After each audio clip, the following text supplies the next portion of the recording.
Good day and good evening, and welcome back to Roulette Live with me, Chaiji, but you can just call me Kai. Tonight, we're just going to be playing ranged physicals, so Dancer, Bard, Machinist. But aside from that, roulettes. Aim about 10, but we're going for about 3 hours or so. I'm also hoping to, given that we're not really doing the walk and talk anymore, I'm trying to find other places to check clips that you've all sent me.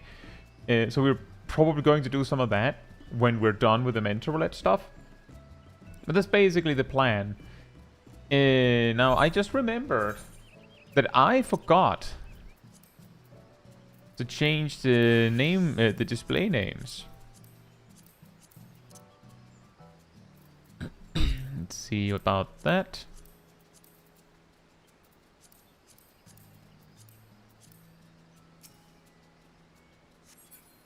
Looks like to me. Right, with that said, hey Rust, hey Vince, hey Billy, hey Lana, hey Seros, hey Fila, hey Zaf, hey Nox, hey Jen Monica, hey Kat, hey Tina Lee, hey Ilya, hey False Geek, and hey Emily. Hope you're all doing very well. And hey DJ Omi. Hope you're doing well as well. DJ Omi. Right. And hey Dan, I hope you get better soon then. Right, I will queue when it says 50.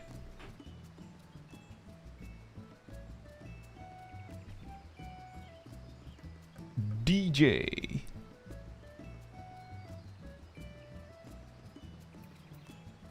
In before we get a Guildhest.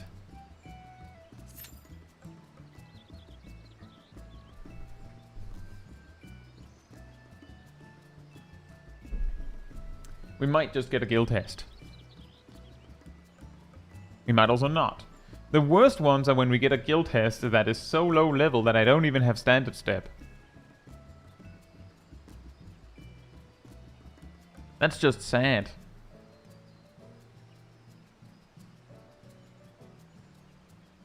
Yeah, Zav said that's a longer countdown than I'm used to. Oh, here it goes. Here it comes. Is it Guildhest? Well, it could be Psalm Trinity. It could be. It's gonna be Sailor's Abyss again. We just suddenly find ourselves as a dancer over in Fellowship. This might be fine. Over on Twitch, there are some reasons to maybe start the stream a little bit sooner, whereas on YouTube it makes the VOD a little awkward. It's hard, guys. It's not the extreme version for once. But both Alana and Nox is here. Fantastic.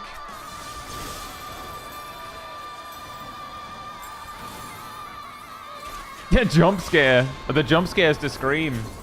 Hey, Fernados. Hope you're doing well.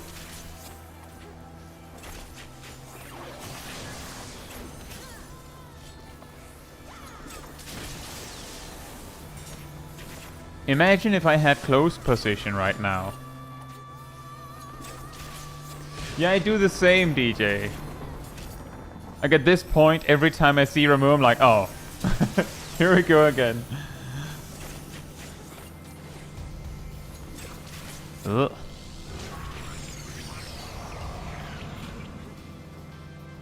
Hey.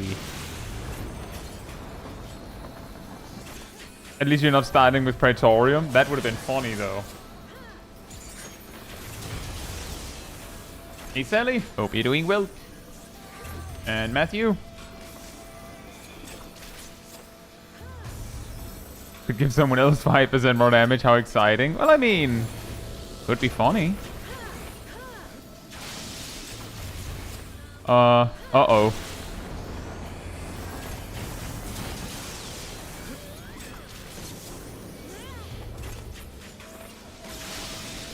I saw the problem, but they were so far away, they're like, nope, can't make that.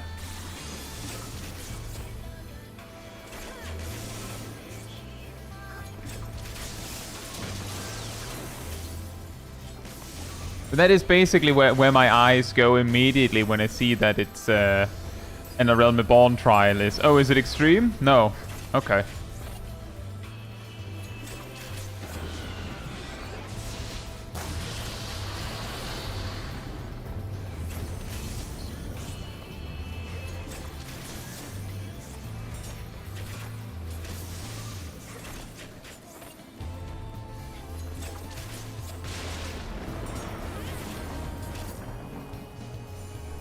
We have so many orbs. Such orbness.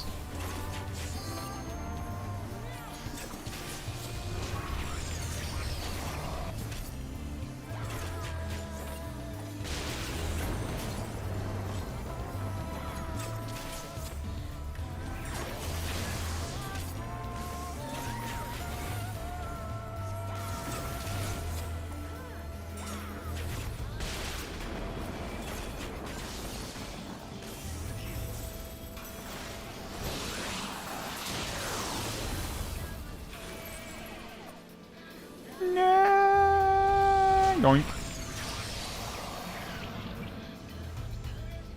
No!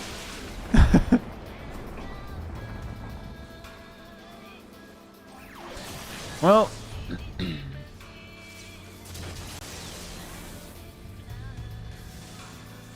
Fernando says, I've had last week random Shinryu extreme in my roulette. We cleared. It was very cool to see everyone improve, even though it took us almost an entire lockout. I mean, the scary part is if you need more than the lockout. That healer step away was a bit mean. I'm guessing they don't actually know.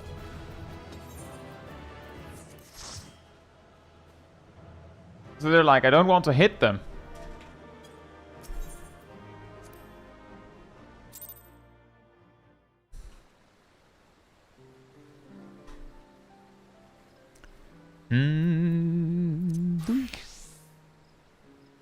Is the mage guy not hitting the boss?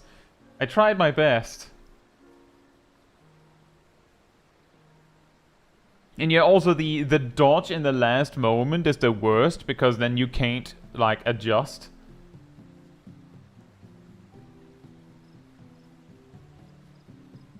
Weird Dancer has no support at this level. Imagine if bards didn't have songs yet.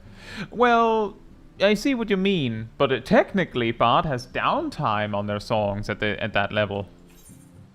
I will queue when it says 52.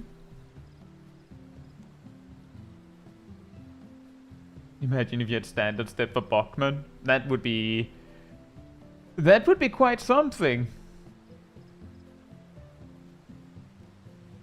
Just slap him with that immediately.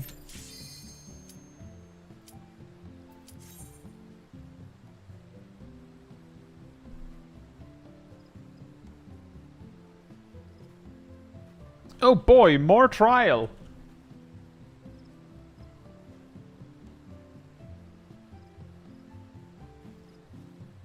Oh boy!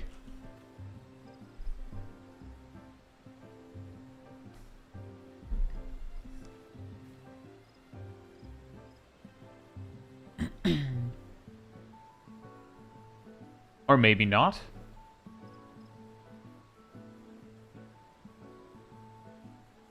More 8. It could be A2.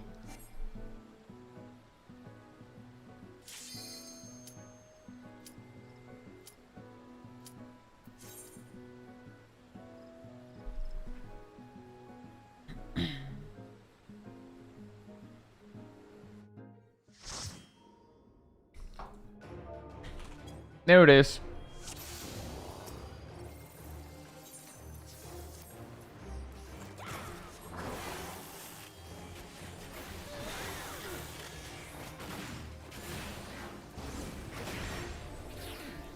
Time for your daily Ramu extreme.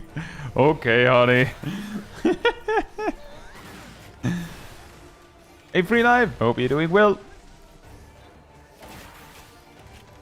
It's time for your regular dose of Guildhest.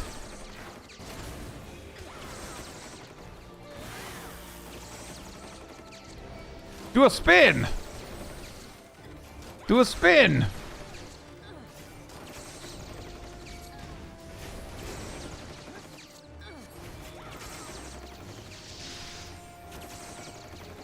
Hey, Agato-saga, hope you're doing well. Oh, we don't have Heat Blast. Never mind. Hey, David, hope you're doing well.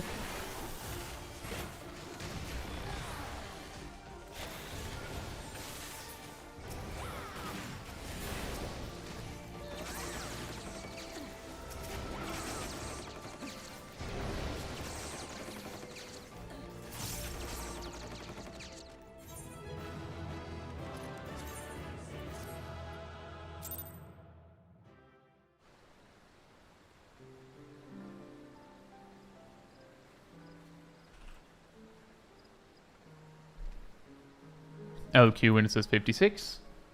Hey, Necrophits. Hope you're doing well. MLG 14, yeah.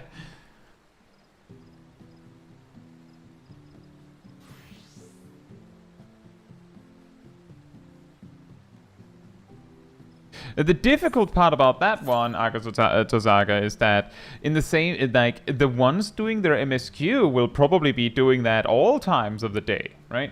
Whereas the ones doing their dailies would do it around daily reset, they would probably start. So, there's an argument for starting the mental roulette around the daily reset. There's also an argument for waiting. The thing that I'm mainly doing is I've determined that the most likely time to get spammed with Guildhests and otherwise boring duties is like in the day hours, like while people are at work and such. At least in my experience. I believe my 28 Guildhest streak ages ago was in an afternoon. Necrophit says I've gotten Praetorium 3 times in a row in the evening. Yeah, basically, you can do stuff to try and minimize your chances, but the chance is always there. Ilana and Nox landed in Shiva Extreme. Good luck!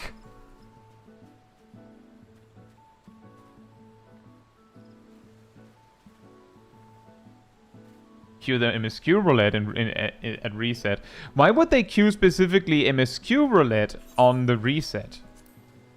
Like, usually when I do dailies, I start from the top. Like, MSQ roulette is like one of the last ones I do.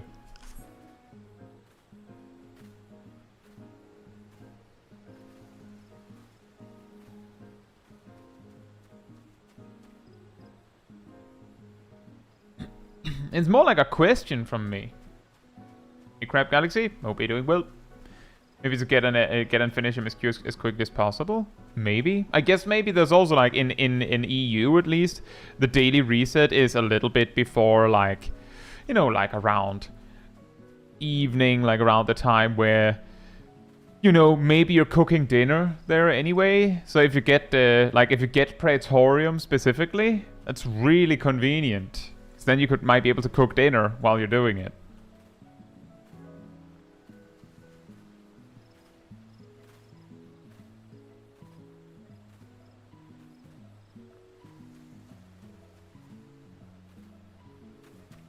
Hey, Boobabet. Hope you're doing well. But part of the reason why I start from the top is also because if I'm doing it with friends, then I try to do the 4-man stuff first and then the 8-man stuff. Because it gets a little awkward if you're like, alright, now we've done the 8-man stuff, who's leaving? Hey, Red Master. Hope you're doing well. You know what I mean?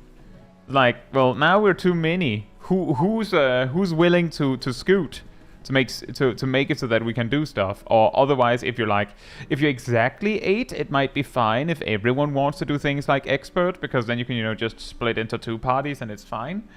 But if you're like 6 or 7, it's a little awkward.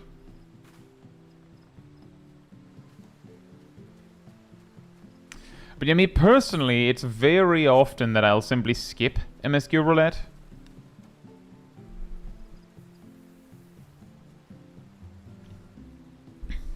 Sarah says I queue MSQ roulette 15-ish minutes before reset, so I get a guaranteed head start. Yeah, I can see it. I can. There's something here.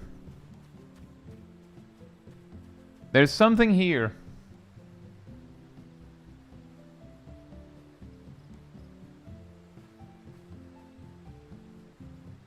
Actually, Agatozaga, MSQ roulette gives a scaling XP and it gives more than leveling roulette. Assuming that the duty you get is random. If you get exactly the high level duty, you might get more from leveling roulette. But MSQ is actually probably the one where you'd be more willing to hold it to be a higher level for it, as far as I know. And when I say it gives more XP, I specifically mean it gives more in the batch. it might not be as much XP per hour, like time invested, but I'm pretty sure it gives more XP, like, for the clear itself. And being higher level means that it technically gives more XP.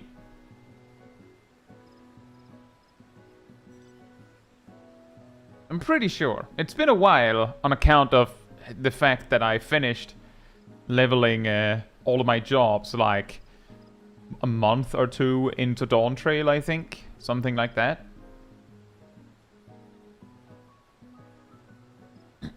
So I might not quite remember, but I'm pretty sure.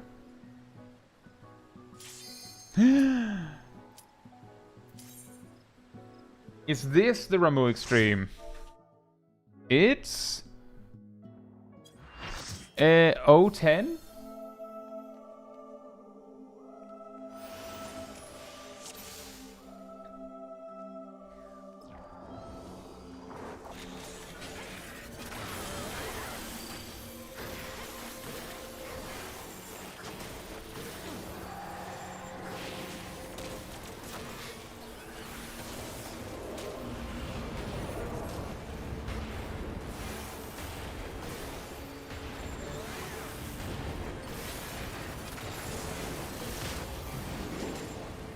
Spinny!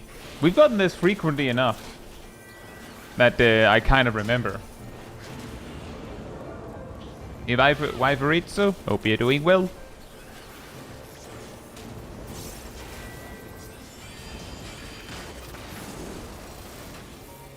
Hey, Zakpaze, hope you're doing well.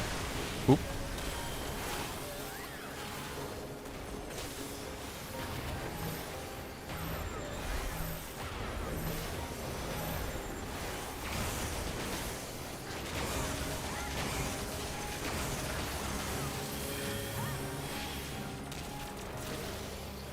It's yesterday's video from today's stream. World folding in on itself.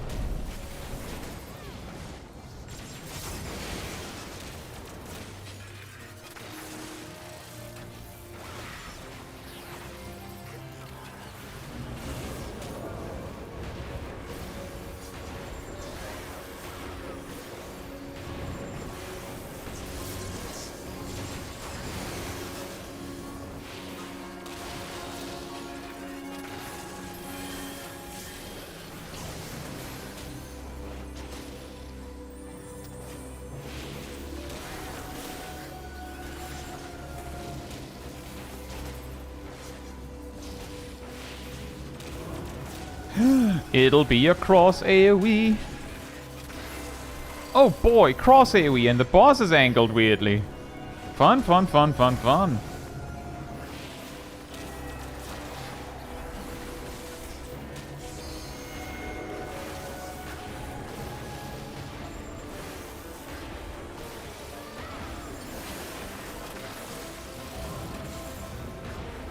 It'll be another cross AoE.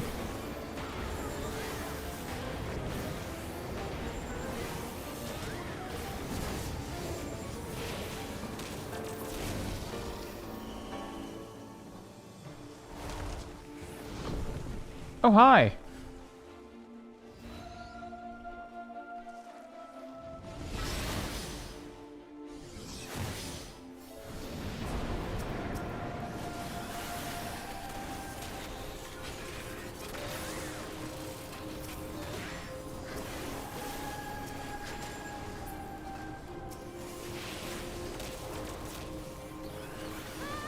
Hey, Cabal. Hope you're doing well.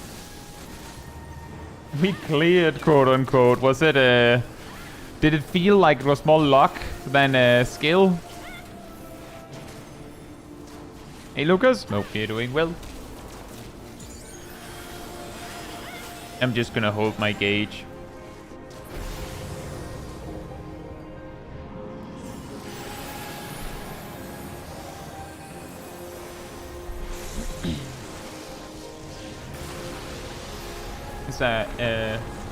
Zakbaze says, do you run these on the weekends? I do not. I pretty much run them once a week, about typically Tuesday. Usually in the weekend I end up doing something savage a lot of the time. because that's where the raid team has time.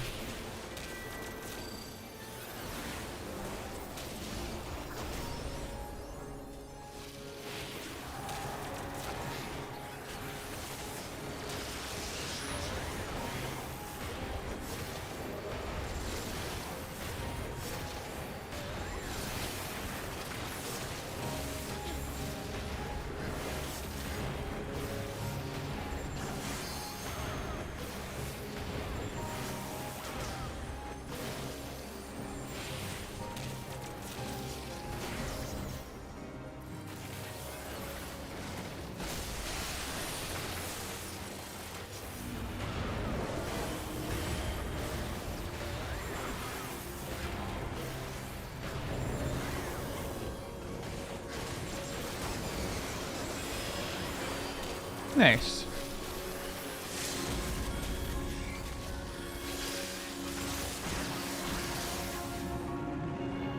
Very nice.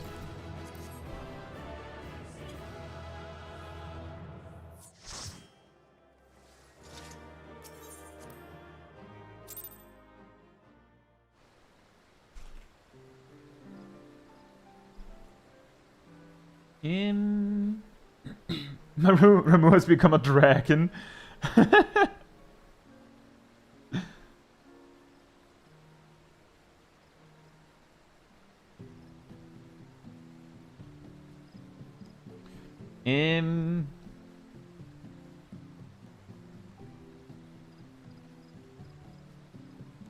Oh, that's a classic, by the way, Ilana. One tank going, share the sword before the pull. The other tank takes the boss, but they in fact do not know how how Shiva Extreme works. Dies. Like that, it almost always happens.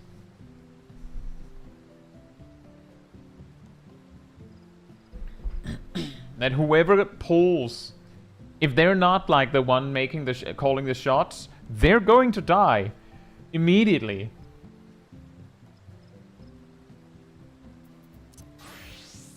I will queue when it says 13.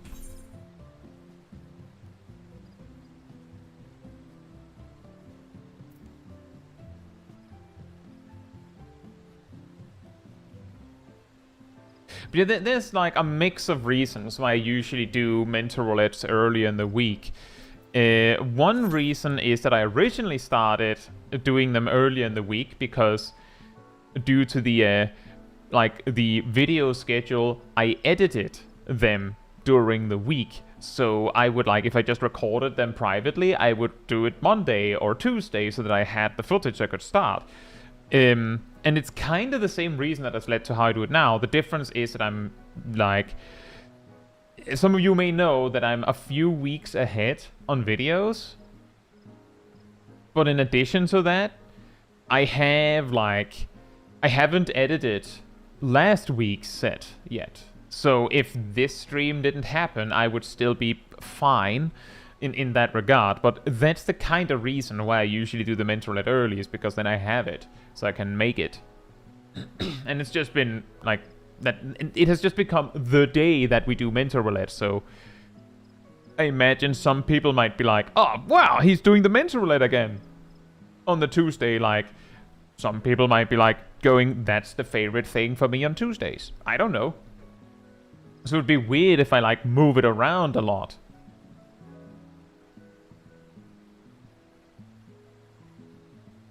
Hey Snowshiro, hope you're doing well. And hey Naomi, hope you're doing well as well. Partying time! Oh, it's probably Bachman.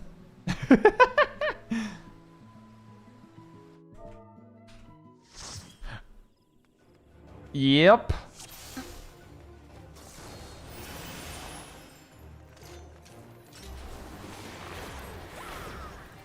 Check out this rotation. Check out this rotation.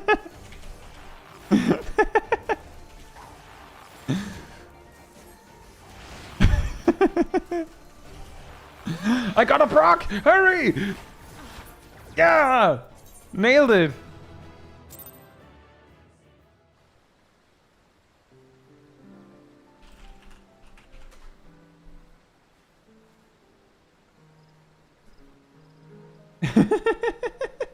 Hey Eyelid, I hope you're doing well. And hey Dyson, hope you're doing well as well.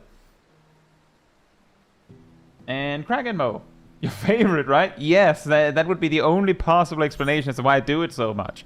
I'll queue when it says 11.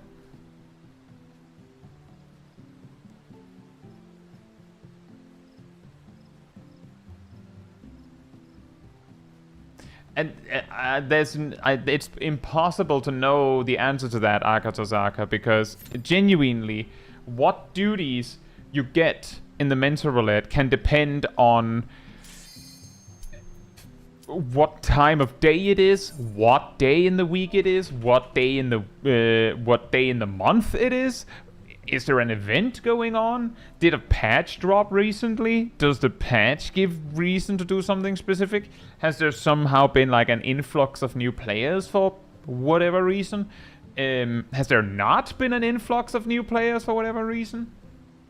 Like a lot of things can play in, so in a way it can be hard to say whether there's a higher chance to get three mentor run even. Like, it doesn't even matter what the premise is. It's complicated. I only have like a vague estimate that I'm pretty sure that Guildhests are more common a few hours before the daily reset. Is Under the Armor the center space on a bingo board? Actually, Aradil has a bingo board in the works. I think Under the Armor is somewhere on it. I'll say Grim Raven, hope you're doing well.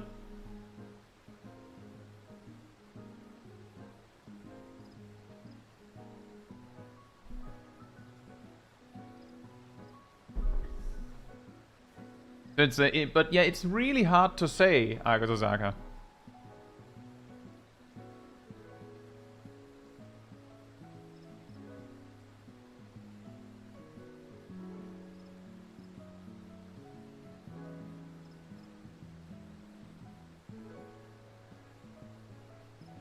Do we get an extreme this time?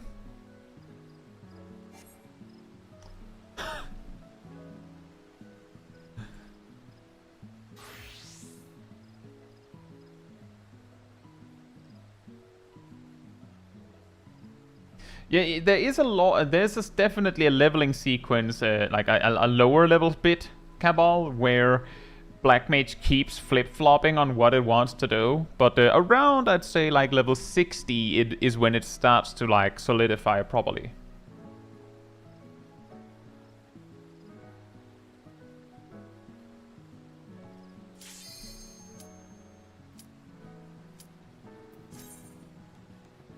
Hey Riftwalker, hope you're doing well.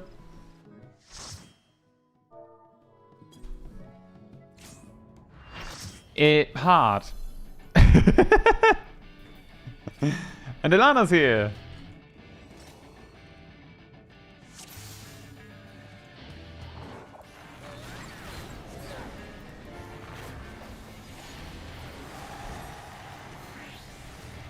Send everything. I don't care. Just send it. Oh. Hey Seraph, hope you're doing well.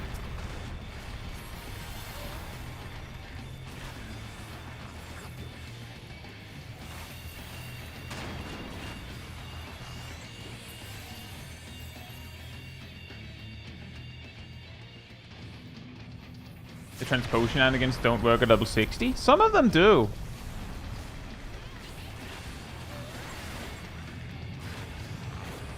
And by some of them, I mean one of them.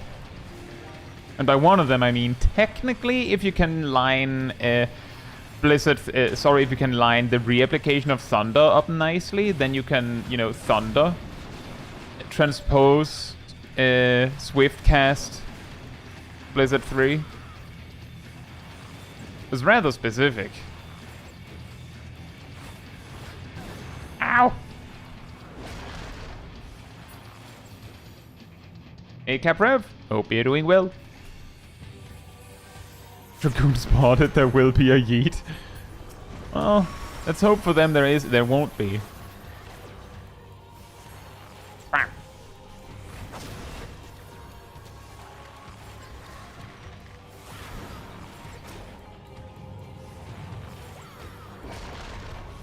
Spicy tanks.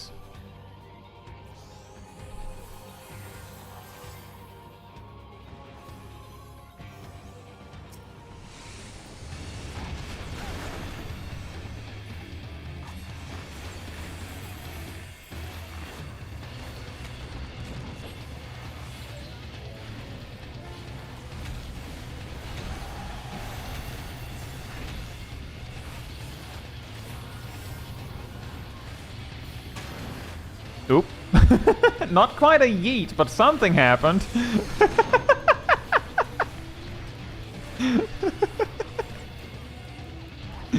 Boom.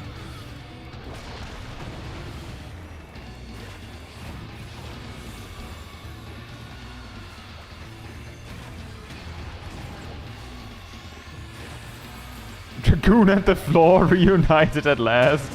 Hey, Jessica. Hope you're doing well.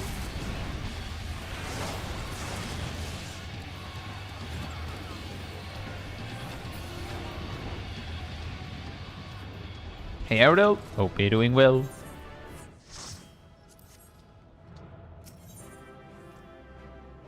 What?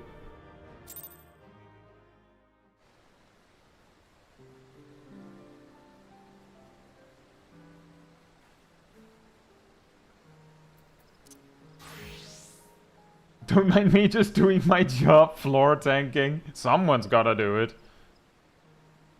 Which A Realm Reborn extreme comes up the least? Hey Zip, hope you're doing well. Which one comes up the least?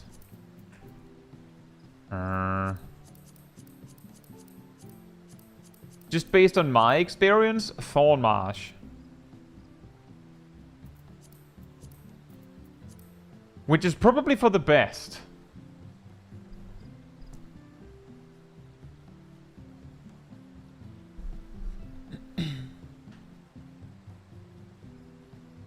Right, I'll queue when it says 39.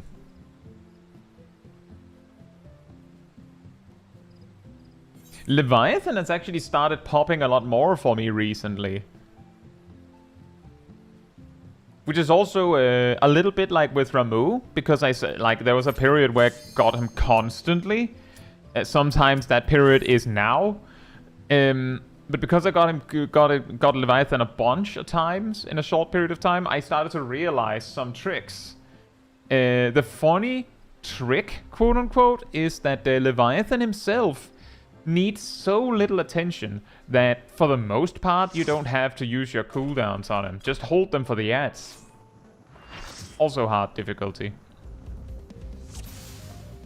And just holding for the ads makes things way easier. What about Odin?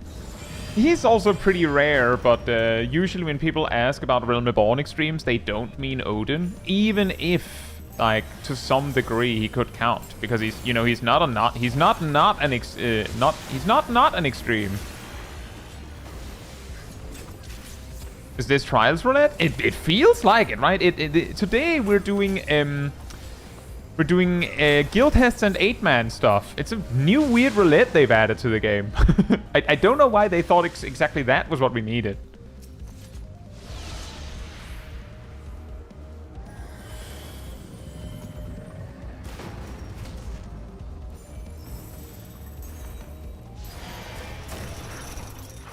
Oh, the other dancer knows me. Whew.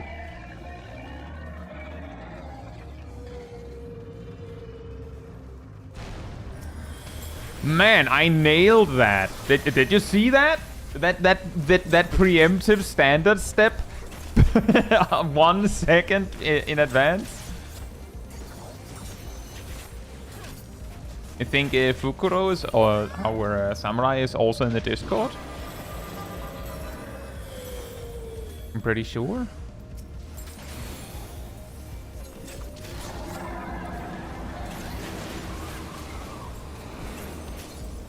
The good old slower than trust Skydeep Shinote. Oh no, cat! Oh no! Are they healing the mobs?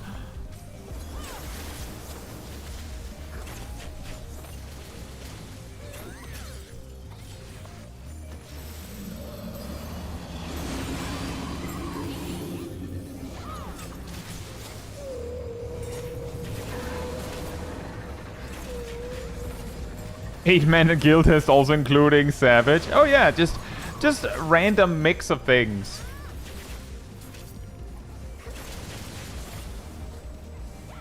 It's like magic beans. You never know what you're gonna get.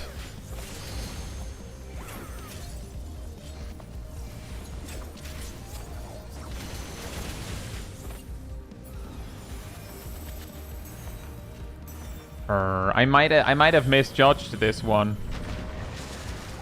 Hey champion, hope you're doing well.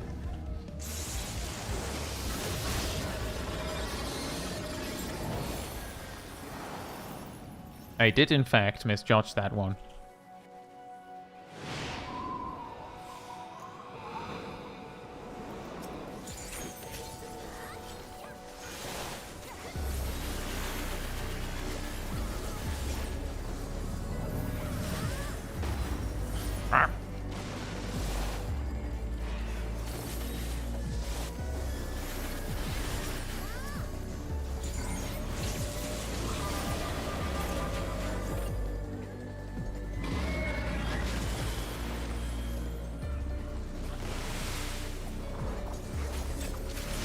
Actually, I think with this weather you're not supposed to attack the bubbles, but I don't think it matters since it is just hard.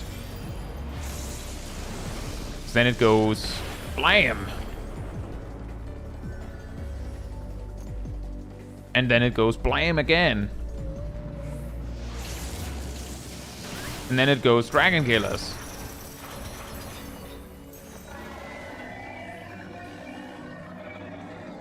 Due to unpopular demand, we've made it so you can now use Phoenix down on enemies.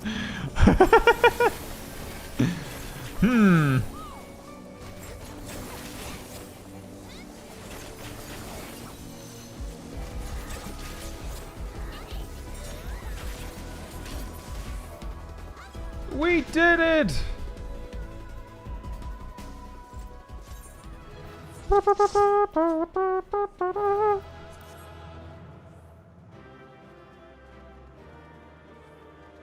And Marcus was also there. Wow.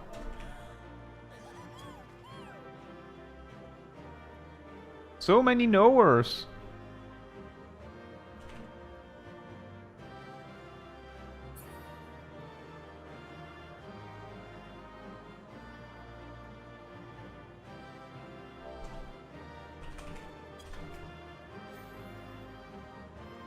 And hey, Marcus. I'm glad to hear that. Cat says, I feel like for every person saying the rotations are brain dead, there are there are 12 roulette champions proving there is in fact a skill basement. there is in fact 12 players who found a shovel to like dig down to like determine that it is actually still hard. I will also say that a lot of the jobs are like, once you know what to do, it's not that bad. But the step from not knowing what to do to knowing what to do can be pretty steep. I will queue when it says 54. Whenever the black mage was cooking, I don't want it.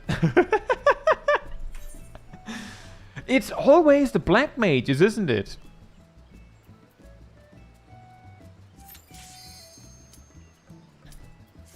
But it also doesn't help black mages that it's so obvious when they're doing something weird.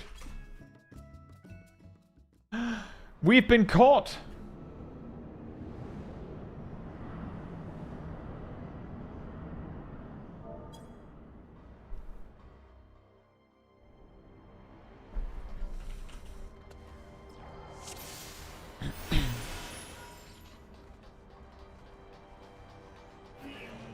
Castrum is not that bad.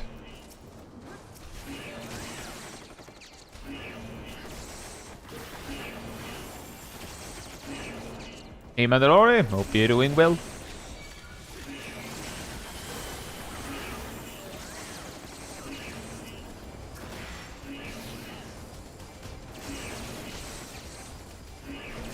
And you're now Ilana's on a Garuda extreme with Marcus. I'm getting this feeling that whatever's happening tonight, you all are just doing the get down, just jumping in front of it whenever the roulette is about to give me an extreme. Rather, it can be a bit difficult to see what some jobs are doing wrong. Exactly because a lot of jobs have this, exactly because most jobs don't, like, basically have a big flag over them telling you what they're doing. It can be difficult to tell whether someone is playing it wrong without, like, looking really closely. And some jobs that do highlight in this way are like, it's not so bad. Like, for instance, a Pictomancer just spamming the RGB combo. It might be correct. Like, you'd have to look at them for a while and be like, they haven't used any of their motifs at all. Like, you'd really have to pay attention to notice that there's something weird going on.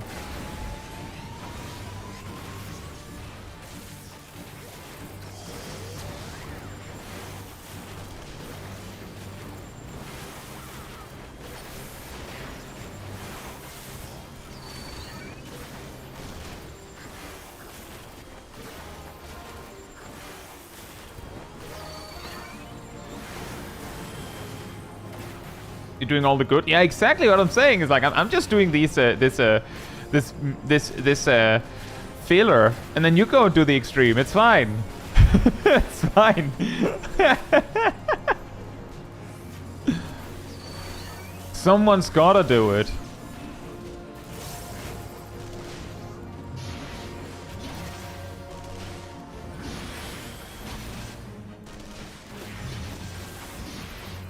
A Reaper that never used Arcane Circle ever, but did everything else right. My guess on that one, just random shot in the dark idea, guess as to why, is just based on the kind of stuff I've seen people do, say and do sometimes, is they read the tooltip initially, saw that it gave 3%. A measly baby 3% more damage. And was like, that doesn't matter. I don't care. And then they didn't put it on their hotbar. And then they didn't check again when they got other things that made Arcane Circle better.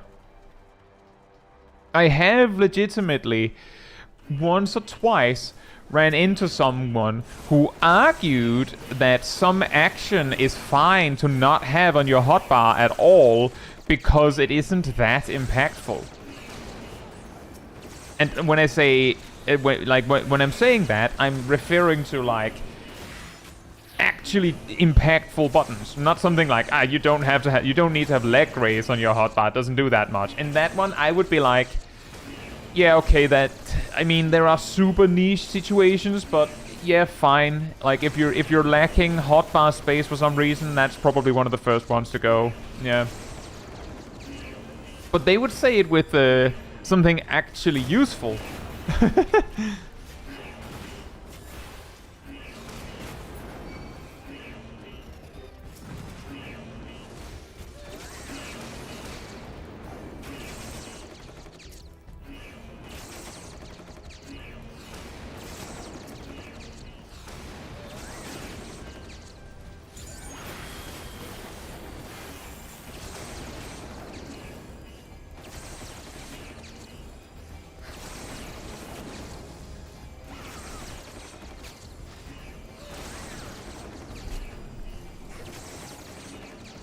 Nathan says, I've had someone telling me that they don't see the point in having the Gunbreaker cartridge spenders on their hotbar because they get in the way of the combo.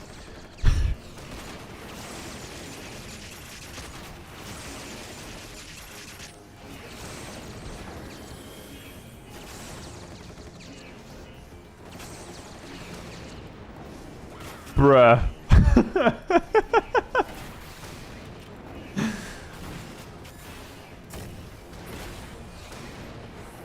Like, what do you say to that? Hey, Connie, hope you're doing well.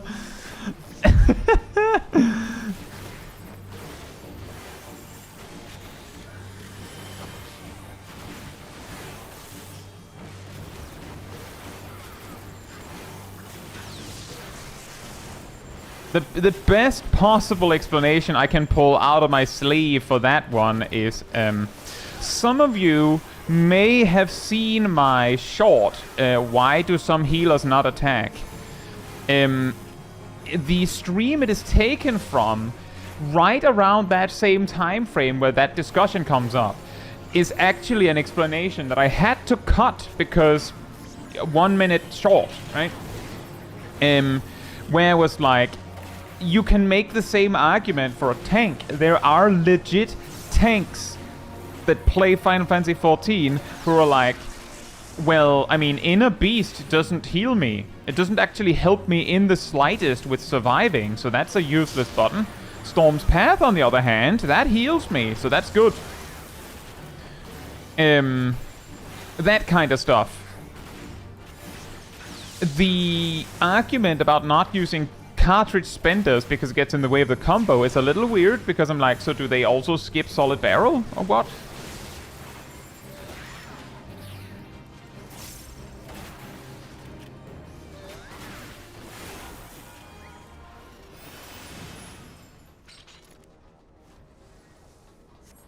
Hey Bolonzi, hope you're doing well, and thank you so much. And hey Popular Monster, hope you're doing well. Popular Monster says, I've had tanks that refuse to use mitigation. Oh yeah, there's the whole spectrum. There's my job is to pull. So if you pull, I'm just gonna ignore the mob. That's the you pull, you tank. Don't do that, by the way. It can't, but depending on context, it can actually be reportable, so don't do it.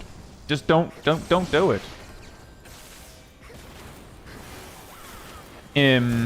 There's the, my job is to take damage tank. I don't know that, I'm having a hard time, like, solving the mental gymnastics for my job is to take damage. Hence, I'm not going to try and take less damage. Olanzi says, I don't understand why people play team games and don't want to be a team, right? No, I don't want to make it easier for you. Work harder. Really strange.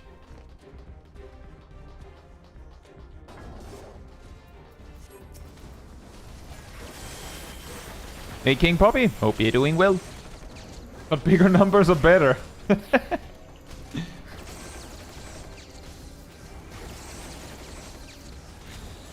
Dyson says, I remember in Doma Castle I was healing and was told by the tank, I actually had to use my abilities. You're a failure as a healer.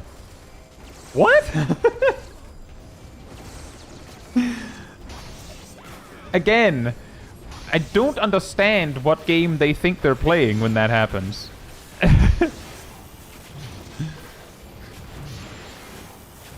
Like, legitimately, I don't know what MMO would have taught them that. Or what game, even.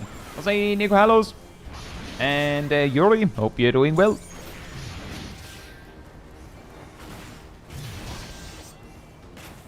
And Lone Wolf.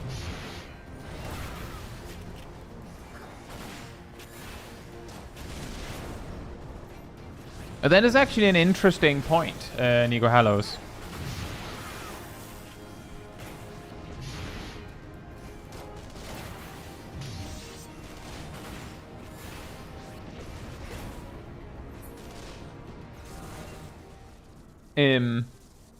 Nico Hallows says, the amount of people who play 14 like it's a single-player experience is wild. So many sprouts that just never look at chat. How do you miss the funny, brightly colored words in the bottom left? Right? This is actually a pretty interesting thing that this topic exactly actually probably comes up a bit in the video I have planned for Friday about non-confrontational game design.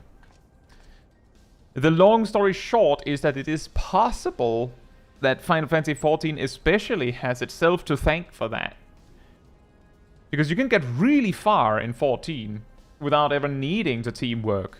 So by the time teamwork might be helpful or needed, you have players that are completely determined to not participate in it.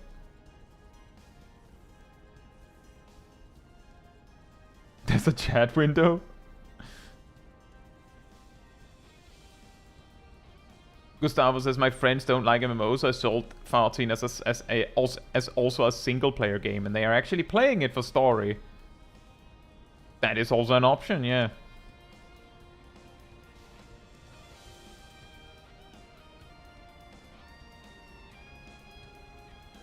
And see, not even that, Agatha, because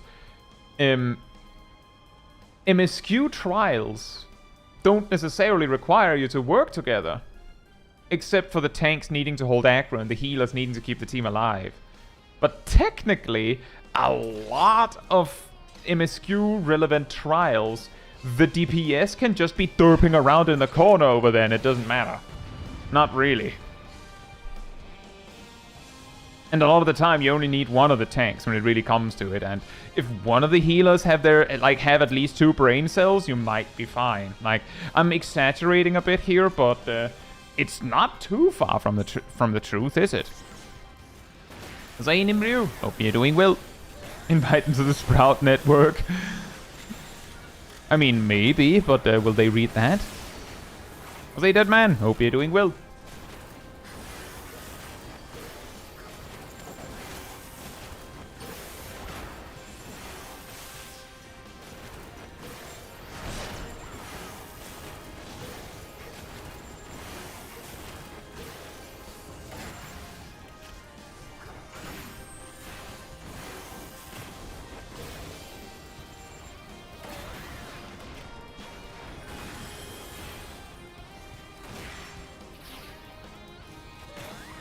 More cat or dog person? I'm probably pretty indifferent there. That's a fluffy creature you got there. Can I pet it? Fantastic.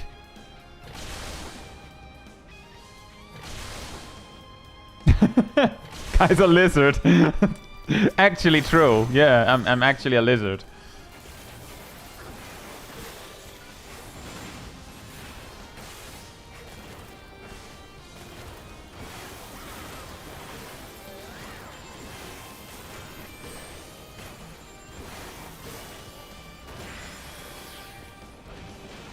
He's good loose. Hope you're doing well.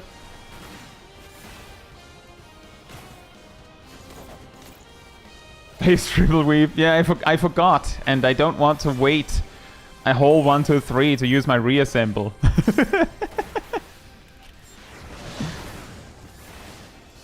Hey Fern. Hope you're doing well.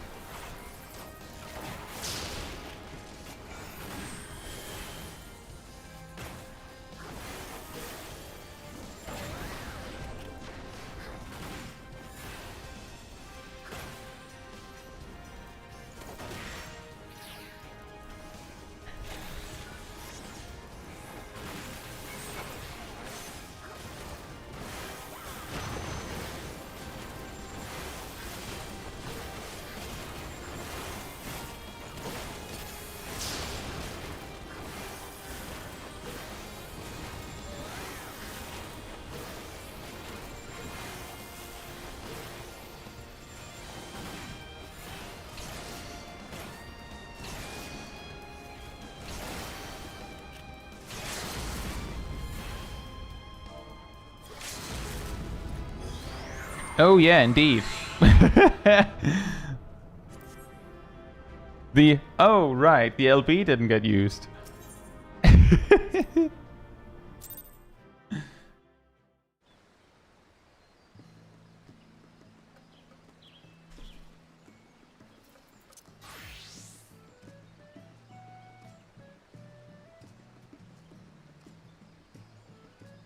I just like the color pink, Gustavo.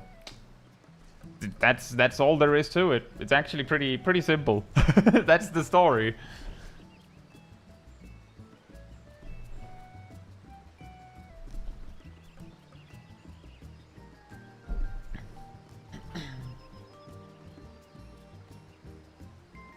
Nico Hallow says, we'll never understand why NA data centers can't visit EU data centers, but we can visit Oceania. Thank you, it's Helkshi. Hope you're doing well, by the way. The data center visit thing is quite strange because sometime late Endwalker, they made the they made the Oceania visit as like a test supposedly.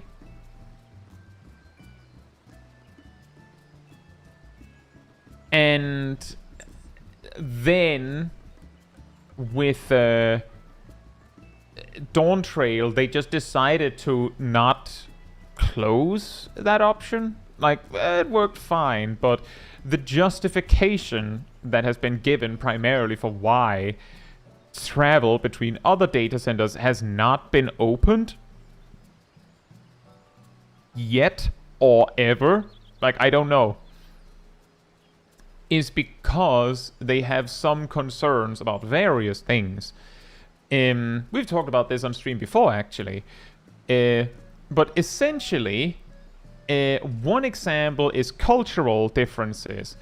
On the one hand, usually when that comes up, people are like, well, I mean, we could just not be able to visit JP and they can just sail there in their own boat, right? And then that'll be fine, like, if that's the problem. But as it turns out, EU and NA are more different than you think. Even though you're like, well, we all speak English and we speak together and it's fine, there are a surprising amount of places where things are a little different. So it is a lot of different things, so it's hard to just pinpoint a specific one. And we actually already saw this kind of cultural differences. I believe it took less than a week of being able to visit Oceania before an Australian got reported and punished for saying something that is normal in Australia but is offensive in America. And it was said to an American. The solution there, of course, would be, well, if you're visiting Oceania and then you have to deal with how they speak. Too bad, right? But that's not how it played out. And this kind of clash would probably also happen with EU and NA, and we just learn where those limits are when they come up. Anyway, I will be right back. In the meantime, we have this and this. In the meantime, manatee restored.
Alright, I'm back. Also, hey Dan, Afi, and Vivi, hope you're doing well. And yeah, indeed, the thing that the Australians said was, of course, the C word. And by C word, I do not mean clown. Or Cookie. Hey, Carly. Hope you're doing well. Or Can't.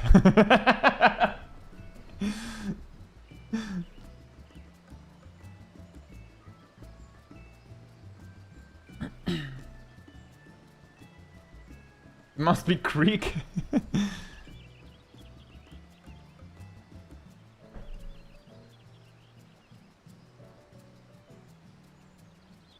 But yeah, basically, these are the kinds of things that make them worried. And you might be able, like, you might be thinking, yeah, and? Like, if it works out badly, couldn't they just close the gate again? I'm just saying, if NAEU data center travel opened for like a month, and then the devs are like, no, this is bad, this isn't working, this is causing a lot of trouble, let's close it again. Can you imagine the backlash?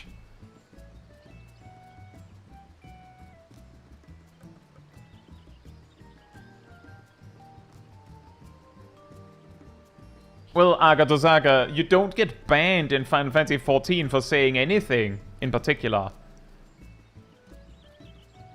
The way you get banned for saying bad stuff in 14 is if it offends someone and then they report you for it.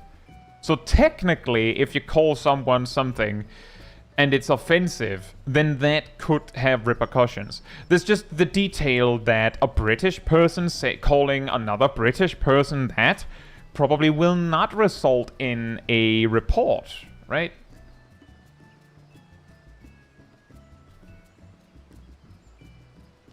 I don't have like clear evidence for it, but I've gotten the impression that players reporting because something is reportable, not because they're offended, just because it is reportable. I've gotten the impression that that is more common in ANA. If you don't, to explain what I mean by that, I basically mean someone calls you the C word, but that's silly, whatever. That's how I think most Europeans would react. It's just, okay. Or they would think it is funny. But I get the impression that NA players are more likely to report just because you're not allowed to say that. But I don't have any evidence to prove it. And like, I'm just on EUs, I'm fine. Jose Bundy, hope you're doing well.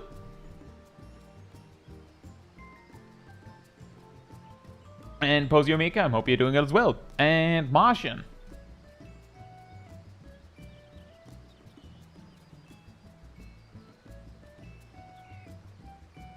Vindictive reporting is pretty common. Being a jerk is universal in every region. That's fair. I'm just saying that I don't think I've experienced it very much. So, but I hear a lot of stories about it. So either I somehow dodge them, or it's because it's not in my region. Hey, Dun, and whoa, hope you're doing well. And Alfred.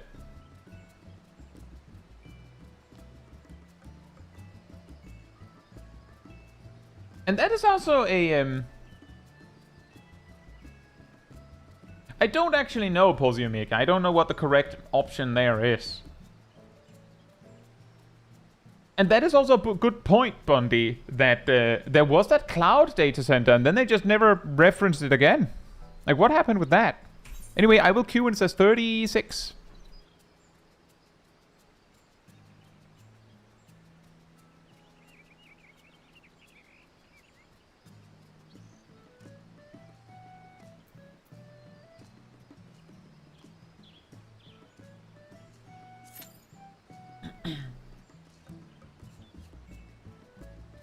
Snow Shiro, we're actually not talking about the Shadow data center. Like a few months, I believe, before Dawntrail, there was an actual cloud data center where you had to make new characters or something, where they let you have like a high level character, like basically you got a free level boost and story skip to like mess around, but you had to make a new character, and it was just cloud, and everyone everywhere could play it, supposedly with a decent connection. And then the test was over, data center closed, the end. Yeah, I think they gave Gil as well. Also, Eaterhead. Hope you're doing well.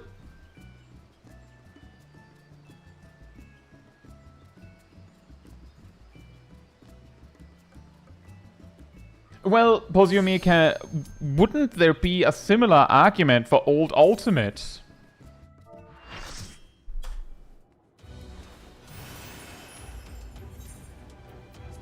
Like, I get your point, but at the same time, like, I don't know.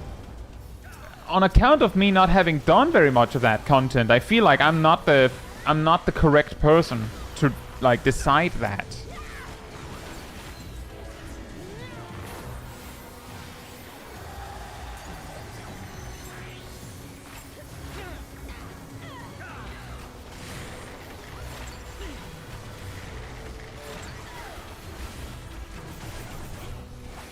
The only things I've reported other players for has been specifically lethargic gameplay, which is to say, to be very specific, AFKing in a front line, or AFKing in the Lubrum Regine, where also you cannot get kicked. And then this one time, someone got very up in the face of a friend of mine over them using ranged LB on the last AoE pack in Ghost Park. It was quite offensive person, actually. So I reported them. Didn't matter what it was about. They were being extremely mean. But aside from that, I don't like if they had been attacking me, then it would have been a different story because I would have just been like, idiot. But don't do that to my friends.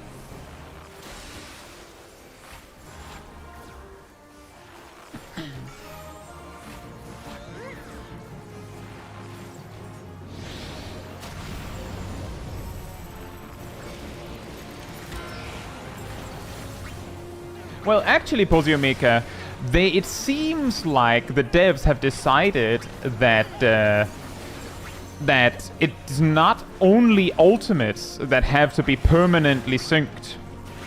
It like, based on what we can see, it's very likely that the one chaotic duty there is also will stay synced.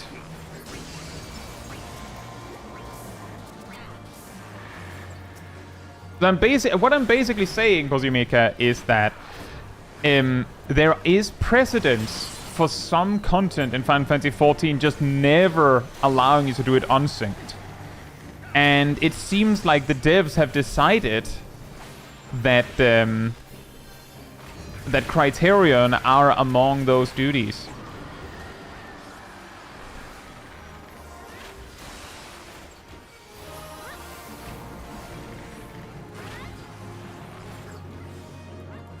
Now, whether it's the also Guildhest, yeah, you can't actually, like, actually, speaking of Poziomika, do you think that Guildhests should be unsyncable? I think the answer should be yes, but you know what I mean.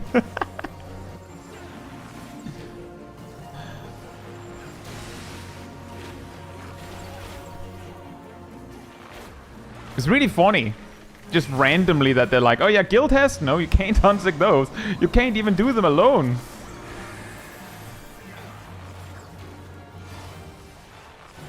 Jose Migio, hope you're doing well.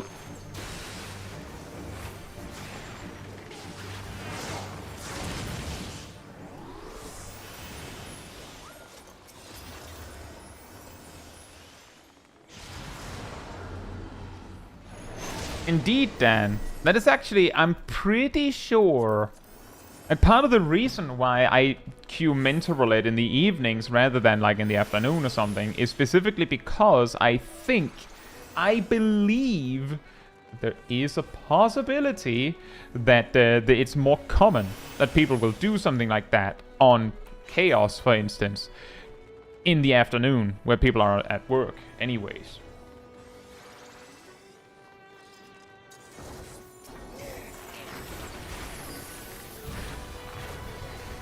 Might be a good thing that they're not unsyncable, since seeing as they're meant to teach people how to play the game. What lesson do the Guildhests teach these days?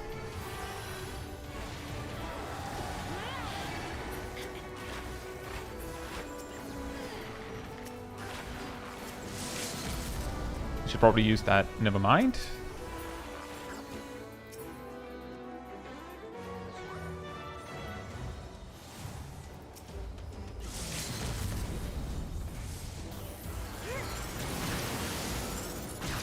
I'm not saying that because the Guildhests are undertuned, they can't teach you anything, but a lot of the things that they're meant to teach aren't relevant anymore.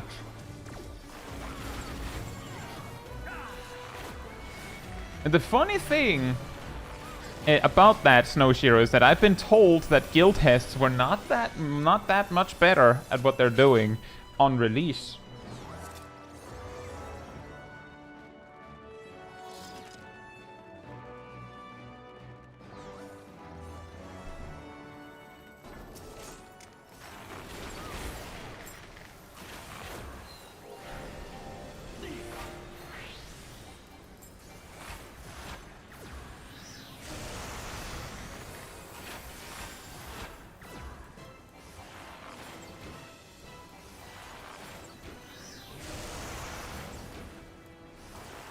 But that is also the reason why I made a video a while back, basically with the topic that Guildhests are a lost opportunity. Because it could have been great, it just isn't.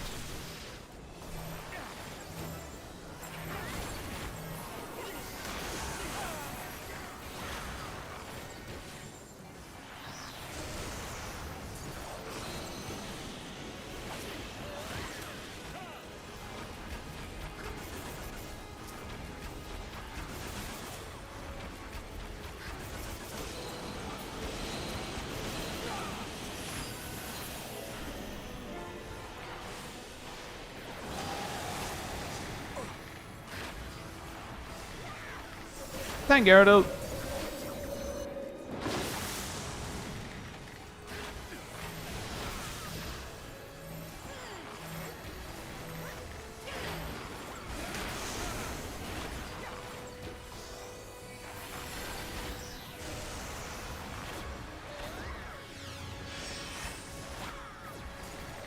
An interesting example is actually the All's Well That Ends in the Wells. That one is meant to teach about removable debuffs.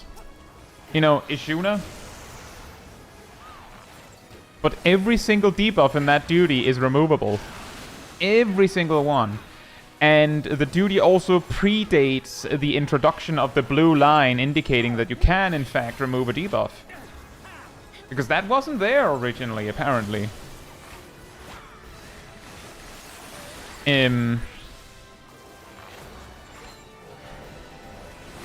But because every debuff that is removable in that duty, it might not be very clear to the healer that, oh, that's why I can remove that debuff. Like, if they put in like a couple debuffs that can't be removed, that might be a better indicator, is what I'm saying.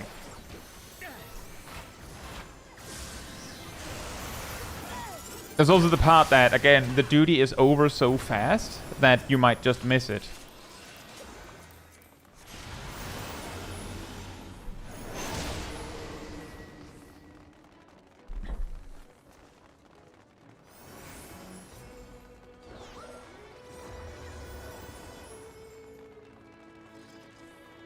But I think it would be a pretty solid move if they either, like, updated the Guildhests or alternatively tried and do something else with them. They could also make them harder and just go be like, screw the whole teaching thing. You just make some weird encounters, because some of those duties, those Guildhests, do something really strange and unusual that could make for an interesting encounter in its own right.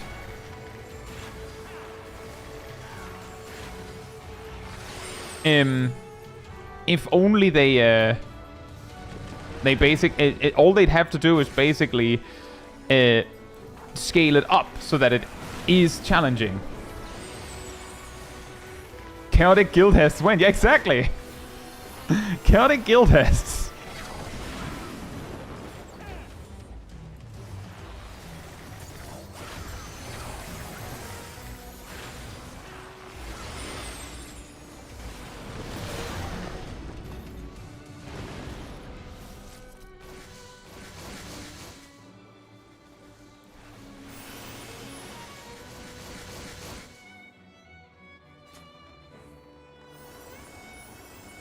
Like, exactly, imagine Buckman as an actually hard encounter.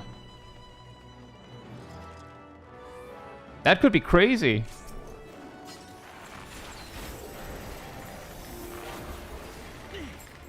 Put every Guildhest in one encounter and call it savage.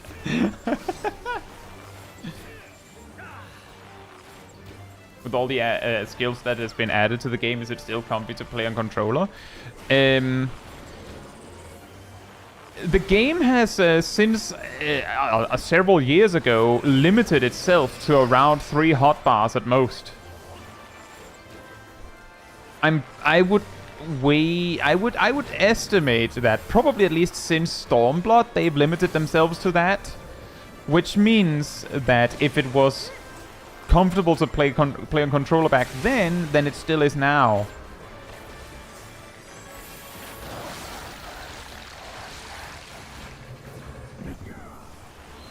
There's a lot of players that swear by controller. Oh yeah, what I'm specifically saying, dodging that answer, is it's possible that some individual might find it uncomfortable anyways.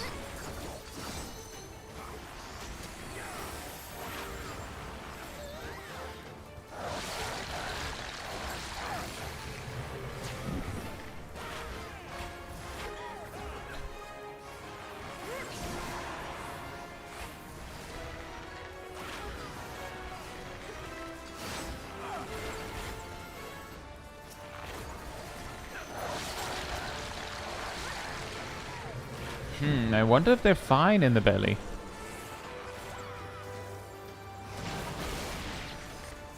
Wouldn't Guildhest Unreal make more sense? Yeah, probably.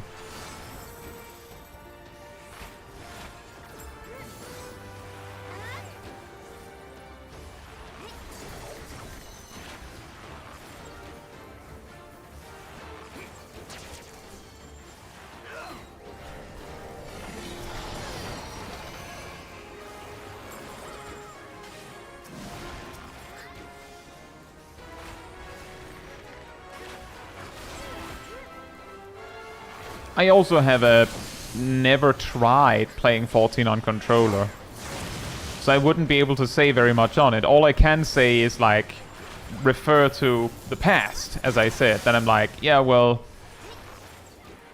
people said it was fine 5 years ago, and there shouldn't be more buttons now. And you might be thinking they've added so many buttons, how can there possibly not be more buttons? And it's simply put that around Shadowbringers, I'd say, most jobs hit a wall where the devs have determined that they don't feel like adding more buttons. So usually if they add something new, they remove something else. And so one of the most clear examples of that is Ninja at the start of Endwalker got 2 new buttons, Raiju and Phantom Kamaitachi. But then they split Raiju into 2 buttons, and then to make sure that Ninja didn't get an additional button as a result, they merged Phantom Kamaitachi into Bunshin, so that they didn't, like, overload the amount of buttons Ninja would have. That's, like, there are jobs with slightly more buttons than Ninja, I believe, but that basically indicates how many buttons they think a job should have.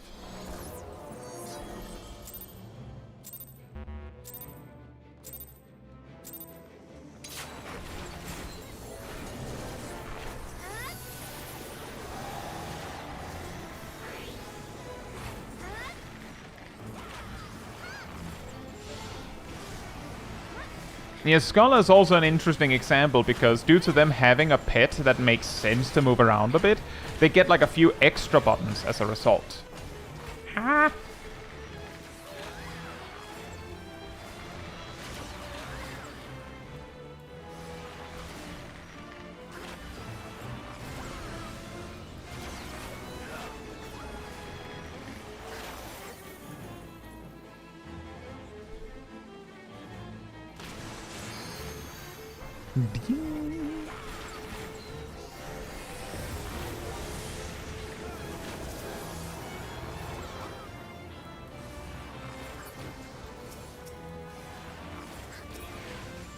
It's been a while since I've done this duty as a job that can easily interact with the clouds.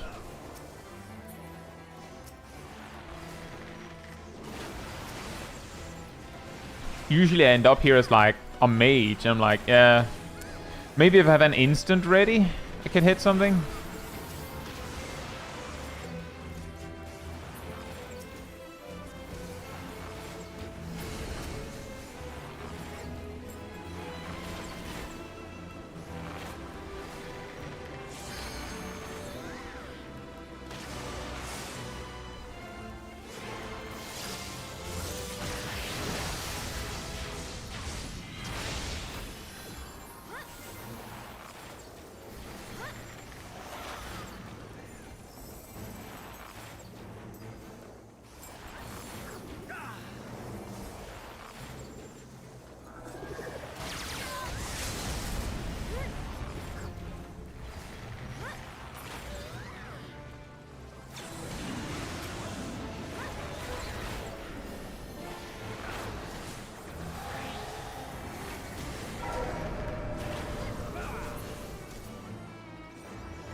Like buttons are main astrologian. That's the spirit.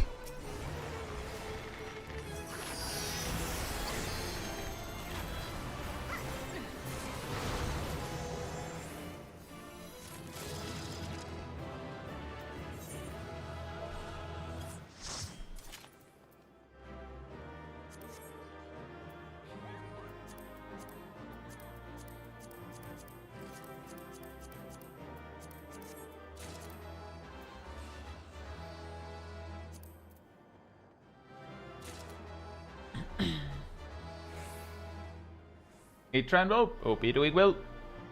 Well, that's the thing, is that you'll be used to whatever control scheme you prefer, right?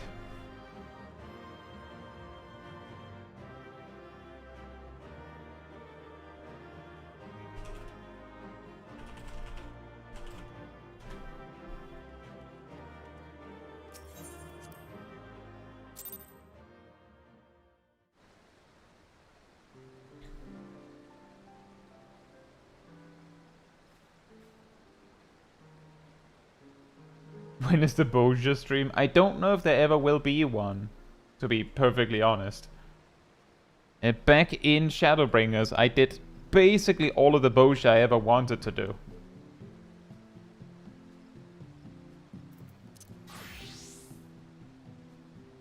I will queue when it says 8.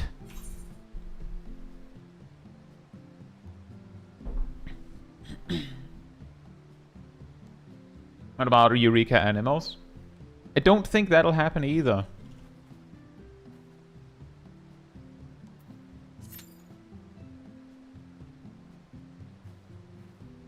It's true, I did do some Boja on Small Kai.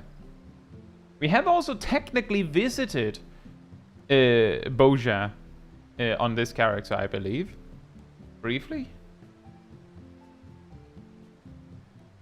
Sorry, Eureka. Boja Relic for the Black Mage is nice though. Gustavo, when I say I did everything I wanted in Boja and Shadowbringers, I have all of the Shadowbringers relics fully maxed out. That's also why some of my reports are for people AFKing in the Lubrum Reginae, because I did the Lubrum Reginae a lot. Like a lot.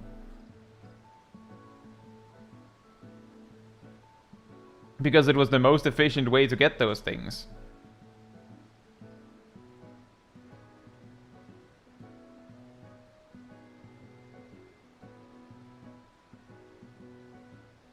Hey Ezelin, hope you're doing well. The thing I don't have in Boja is that I don't have all of the lore thingies and I don't have all of the honors and all that, but I have the things that were relevant to me.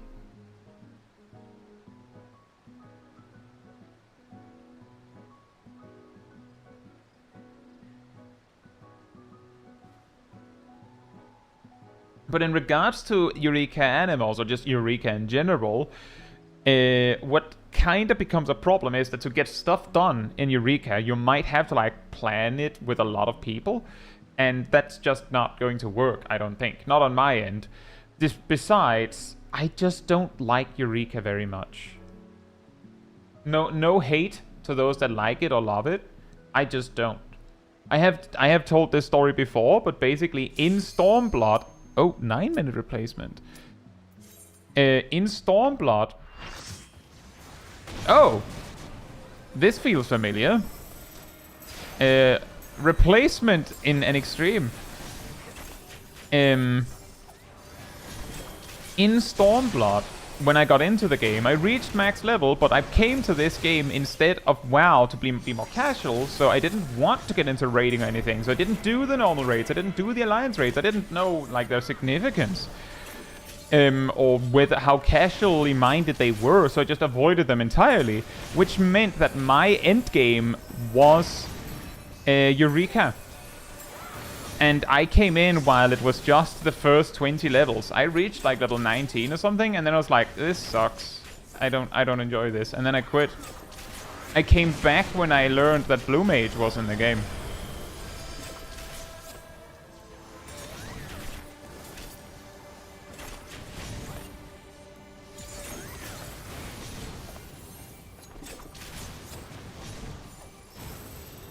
Which was like super late Stormblood.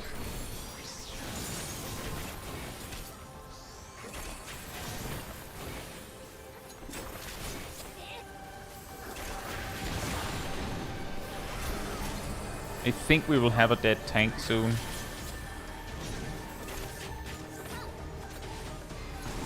Hey Harry, hope you're doing well.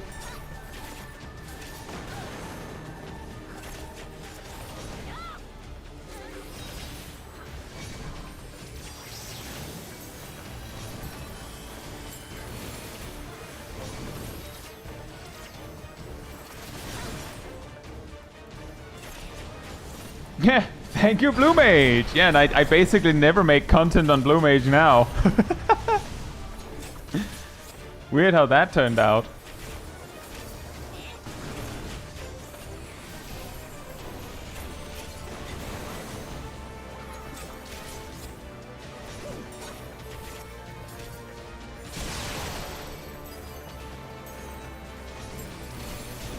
I actually have come and I've gone and come back since the Blue Mage release as well, so not sure what it was exactly that made me come back an additional time, but that's when that's the most recent time I've come back to the game. Ugh.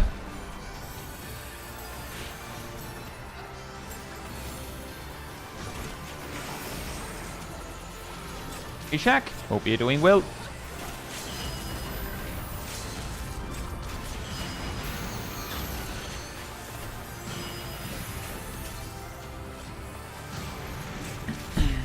It looks to me like they wiped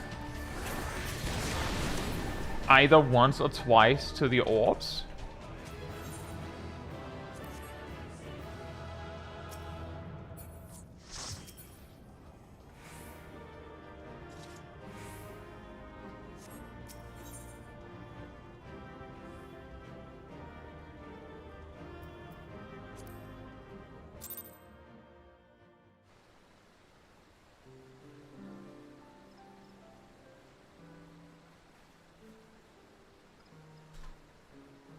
Well, then we got a little bit. We got a little bit of extreme tonight.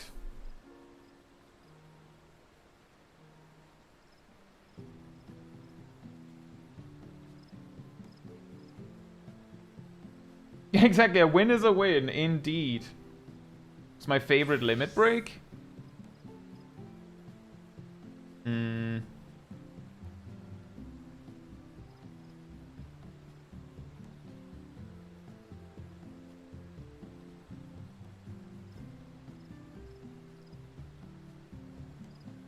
Honestly, all of the healer ones. I'll queue when it says 29.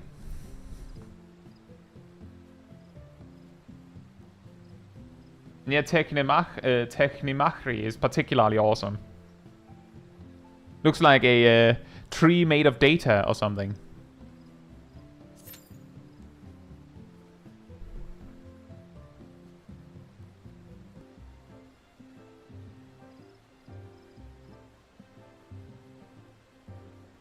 But yeah, I don't imagine that I would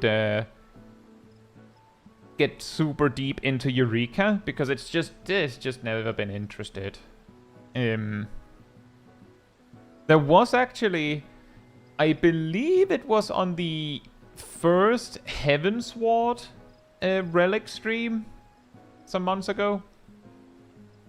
We ran into a roadblock that was associated with Poetics, and the Eureka heads were like, "Oh, you can just grind Poetics and Eureka, Galaxy Brain. There you go, two birds with one stone or whatever."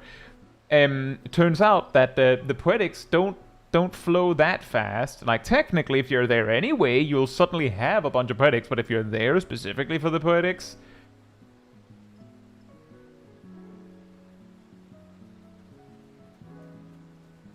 then it isn't super fast.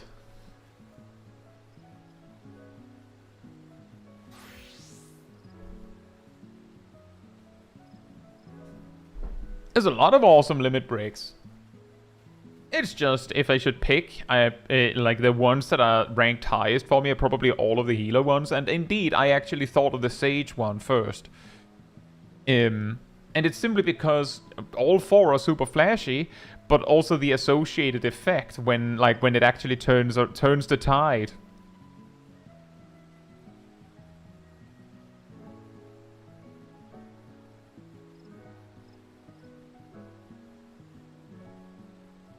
Hard to say, Agatosaka.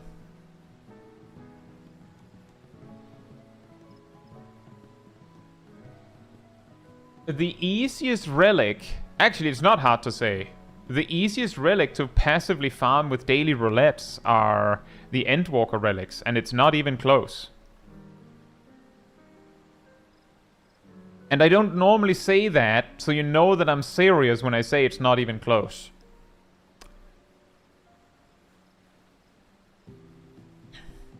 If you bought everything with Poetics, I believe one Heavensward relic costs like 20,000 Poetics or something like that. And that doesn't even cover everything you need. The Endwalker relics are like 6,000 Poetics.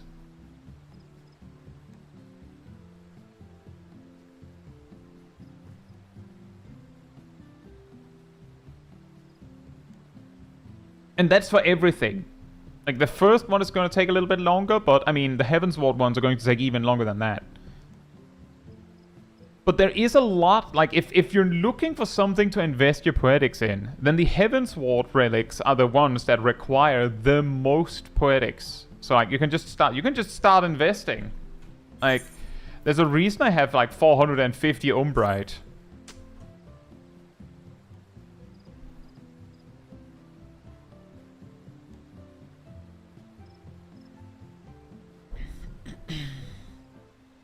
Ilana says the DT ones will be too, I guess, but at least you have a bit of farm to do before you... Yeah, so far it looks like if it continues down this path, the Dawntrail ones will be like 6,000 Poetics as well, once Dawntrail is over.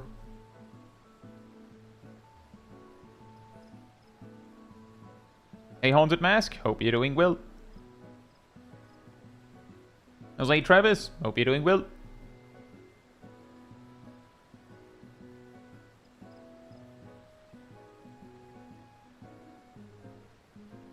The book step next patch. I feel like what we got for this relic step feels like they piecemealed it a bit.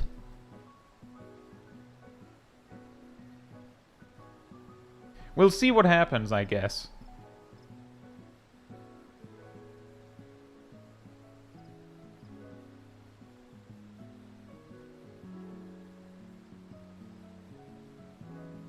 Would it be some Eureka stuff?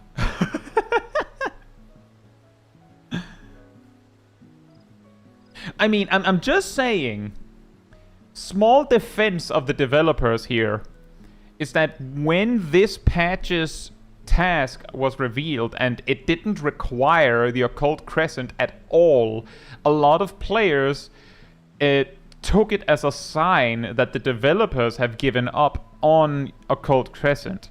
So if the next step has a strong taste of, I feel like they turned around, like adjusted things specifically to make it send us back to Occult Crescent. Then I'm just saying that would be why.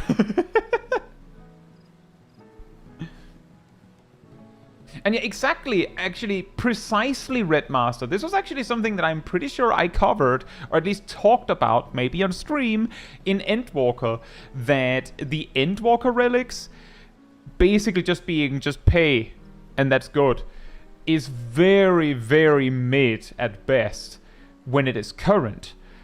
But all of the relics prior to Endwalker are a lot more awkward for farming now, especially the Shadowbringers ones, I've heard. Woe says a lot of people thought Forked Tower was going to be the next step for the Relic. Well, considering that Forked Tower was clearly closer to Delubrum Reginae Savage, and like basically because of that, not quite, but I've been told it's closer to, I couldn't imagine that they would require Forked Tower. Like basically, the people that thought they're probably going to go do Forked Tower, in my opinion, are people that assumed that the second step was going to be Forked Tower without actually entering Forked Tower.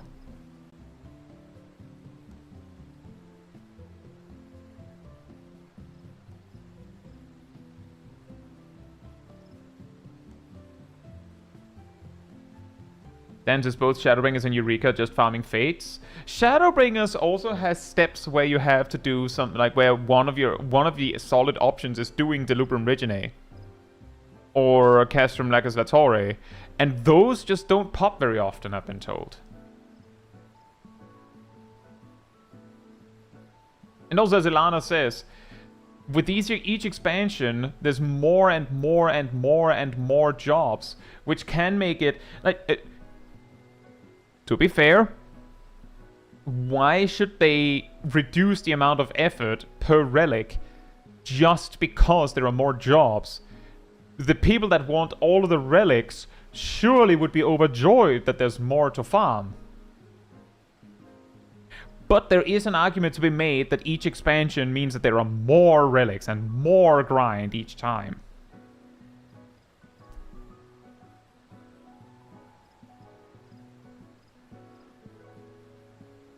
But that was actually my opinion on the Endwalker relics was, yeah, it kinda sucks that it is that easy when it is current, like it feels a little bland.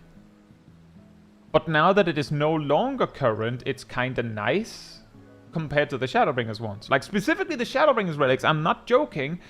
When I realized for myself that I actually wanted all of the relics, I made like a schedule to make sure that I managed to grind every single one before Endwalker, because I was under the impression that the moment Endwalker launches, it's going to be impossible to get them. And it was actually way easy during Shadowbringers. So like I specifically grinded them because I needed to get it over with quickly, so that I didn't have to worry about it.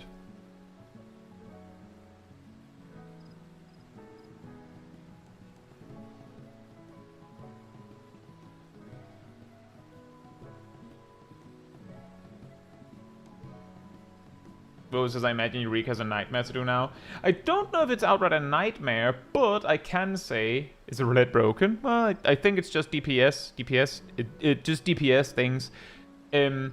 Eureka, it's hard for me to say. The last time I went to Eureka, with like specifically to do something there, I went there live on stream with a lot of people watching, and some people just came with me. And like we basically just, I think we were like 20 people or something. Maybe I remember it as a bit more than we actually were. Just invading an otherwise mostly dead Eureka instance. And there, you know, there were a few people there that were like, what's happening? Why are there so many people now? The only way I would be able to get like a real experience of what it's like is if I just, without saying anything to anyone, just went in. Just checked and be like, oh, there's no one here. But I usually plan what I want to plan under the assumption that not a lot of people are going to join me. So if I'm planning something that requires a lot of people, then I will have to make sure that they're coming. Otherwise, there's no point. Yeah, exactly, Shaq.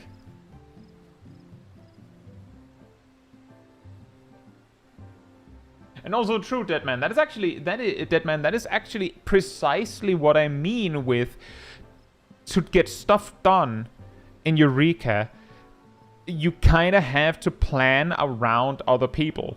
And for me, like, I could do that.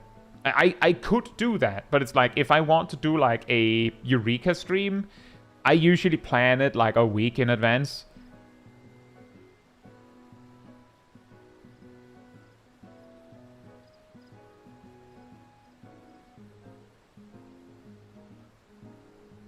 I mean, Bondi, I'm assuming that you're partly memeing, but let's not kid ourselves.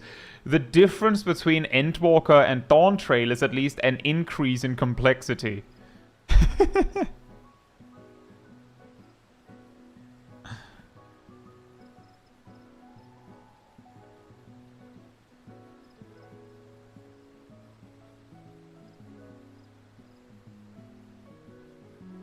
But, 1,000 moles without a tank? Oh boy.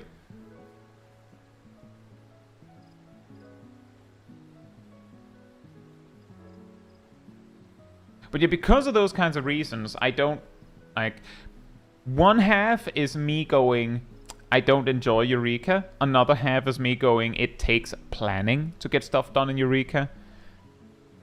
And A plus B equals, I'm probably not going to do a stream in Eureka. Like, I'm probably just not. And it's not anything negative about Eureka, it's just, I just don't like the content. I'm not a fan of fate trains for farming fates in say, Dawntrail either. And I'm not a fan of hunt trains either. And I feel like Eureka is a lot of that. Hey, Yuki and Coaster, hope you're doing well.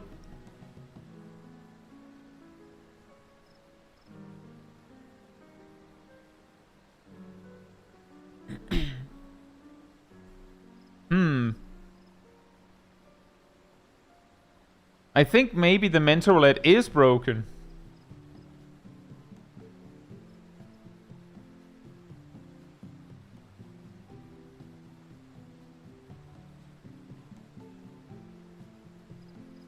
Try withdraw and requeue? That shouldn't matter.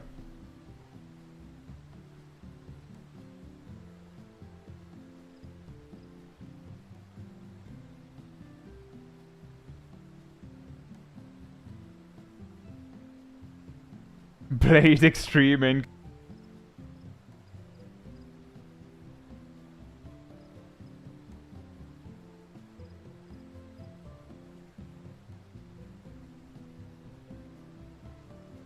Are we back on YouTube? Are we good?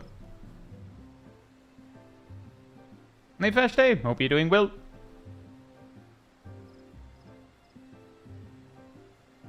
Yeah, YouTube has started doing this weird thing where sometimes in the middle of the stream, it'll just cut.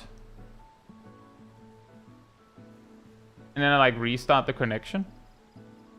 Fun, right?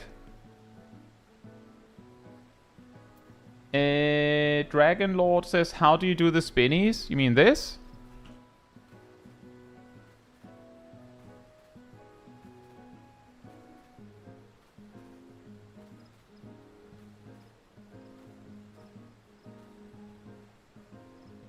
If you mean this, you have to set it to legacy controls specifically. And then you just jump and then you basically just do this.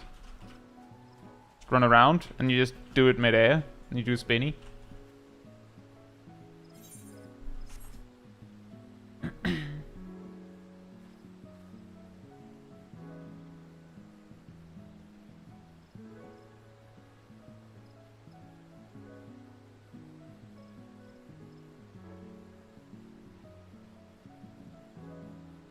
And Ilana got an expert roulette. Did you re-queue or did you just sit with me?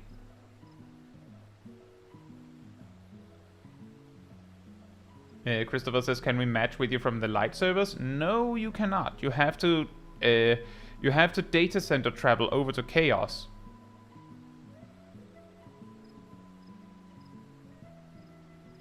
Which you can do if you're on light, because EU. You just have to log out to character select, right click your name over on the right and choose data center travel, and then you can.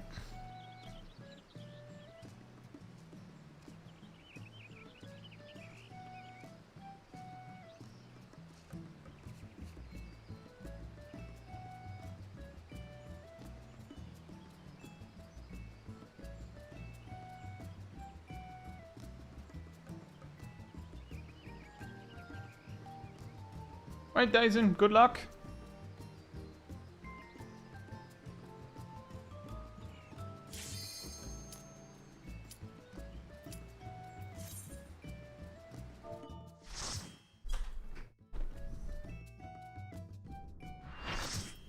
Oh my.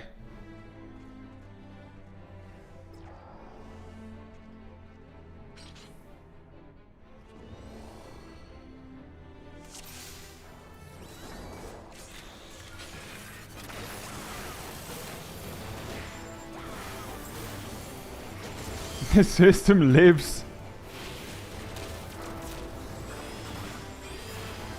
Hey Neko Kawaii, hope you're doing well.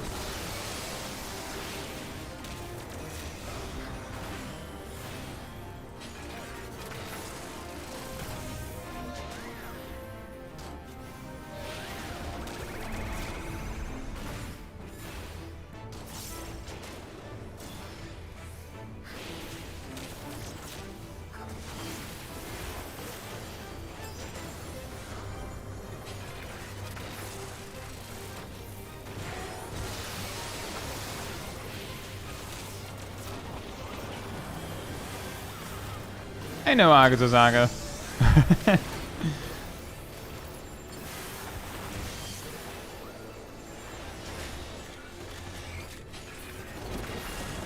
Bruh. More damage!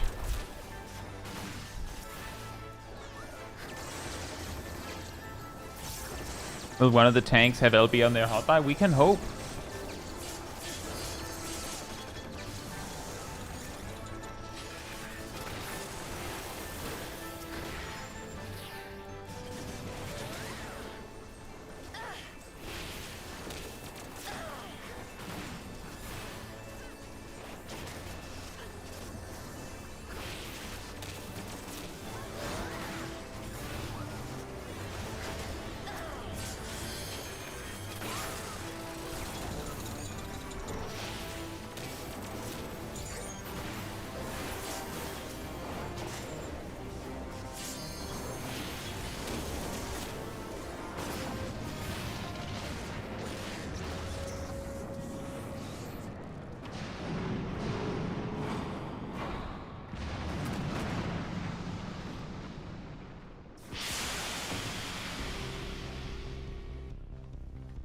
Is this the...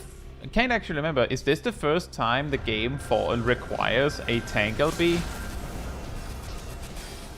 Like the earliest possible time where they require it?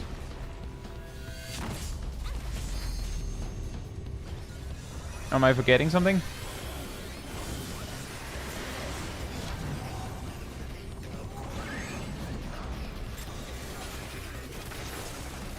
Normal content, yes. When's the first time they required in not normal content?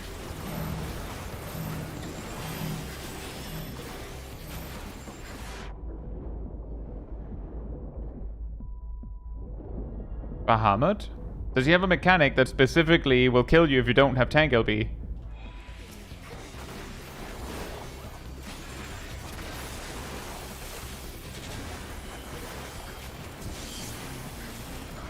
Fair enough.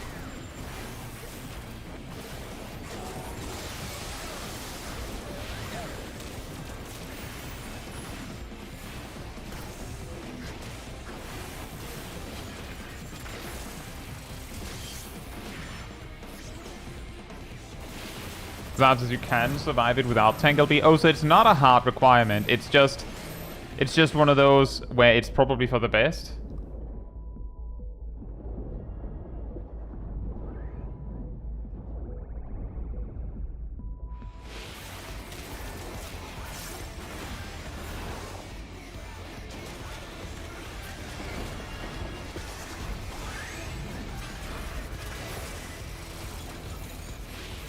But yeah, that's not what I was asking, though. I was specifically asking for something similar to Alexander, where he just straight up kills you if you don't have it.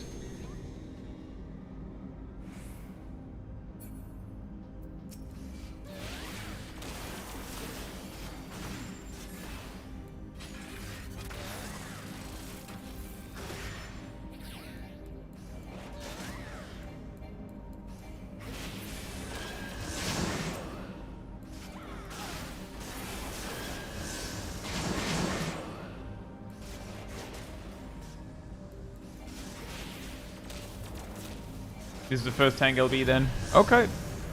That is probably part of why it is so epic then.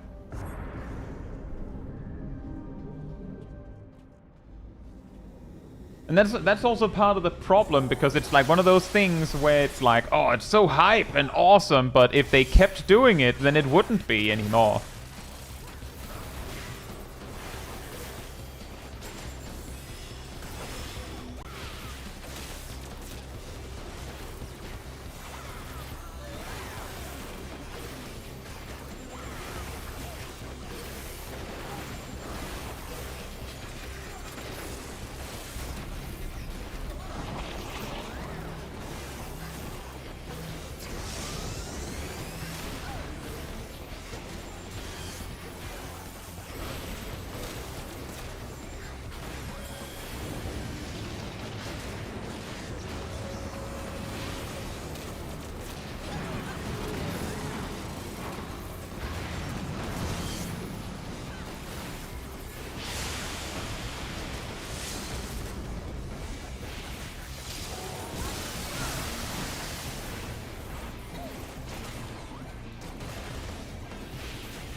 Sally says, if the goalpost is at use it or die, no ifs and or buts, then it's not required until Seed of Sacrifice. I'm just quickly reiterating, Sally, that the goalpost wasn't moved to when's the first time the MSQ.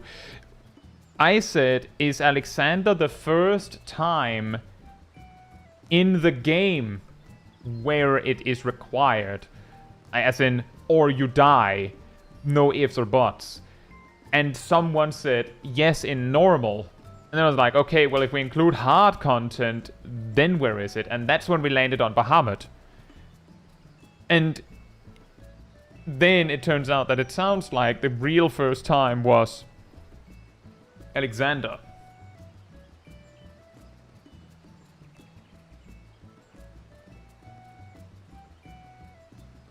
Agent says, I don't think they'll ever do a required healer. It'll be outside of ultimates. See, part of the problem is also there that part of what makes healer LB so awesome is that it happens, it should happen so rarely. It only comes up when it's really needed. Marcus says, does Sacred Soil stack? No. The healing does, I believe, but Sacred Soil itself does not. Mostly commenting on the whole you can't have kitchen sinking as an option thing. I know, silly, but then you also missed the part where Alexander was an allowed answer, which means that Seed of Sacrifice is later than Alexander.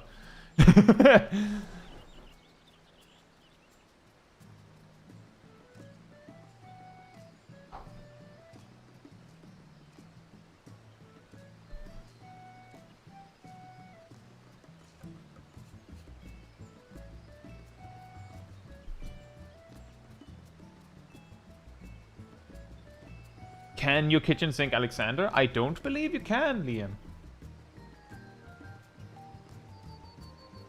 Nice, Aradil. The guide for Caetsu stream Quantum.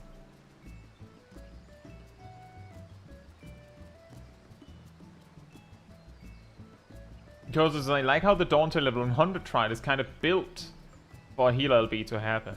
Yeah, in a way, right? What's the problem with Bahamut? Obviously, you can diamond back Alexander. Okay, in that case, I guess Seed of Sacrifice is the correct answer. Fair enough.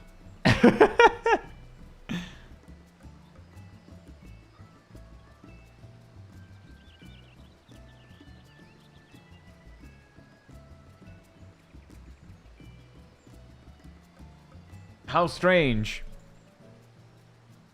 Anyway, and suppose even responds to LB3 after Absolute Authority, doesn't it? Actually, the way that Absolute Authority works is that after it resolves, you get a full LB3. So if you're going into that phase with an LB2, which can happen, just send it.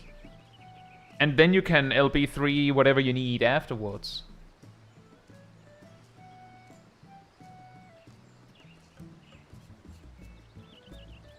Bondi, because supposedly you can diamond back Alexander, which means that LB is not actually a hard requirement, apparently. I suppose when Alexander was current and also with normal jobs, it was required insofar that you will die without it, and there doesn't exist enough level 60 mitigation to fix it.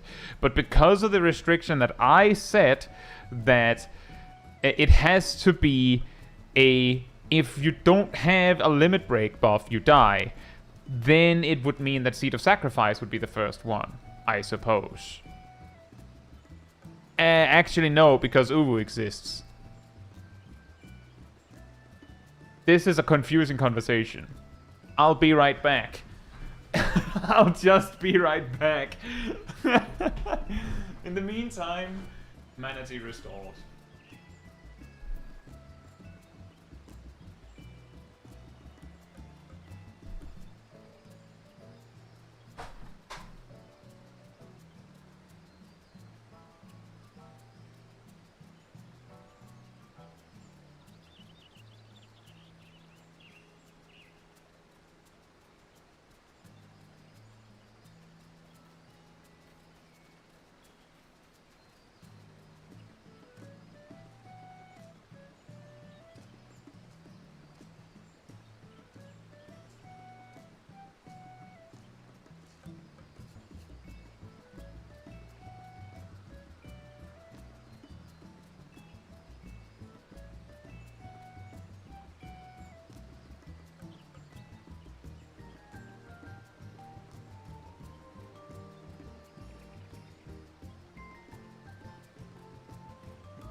Alright, I'm back.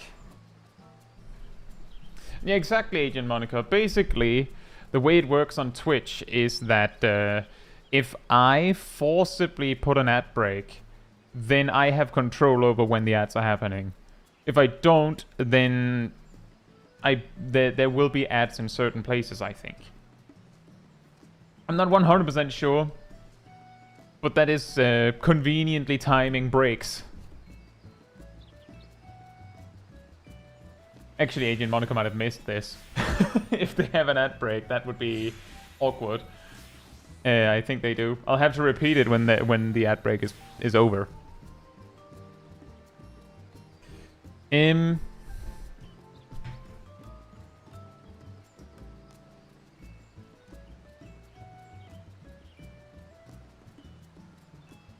did catch that. Fair enough. Fantastic.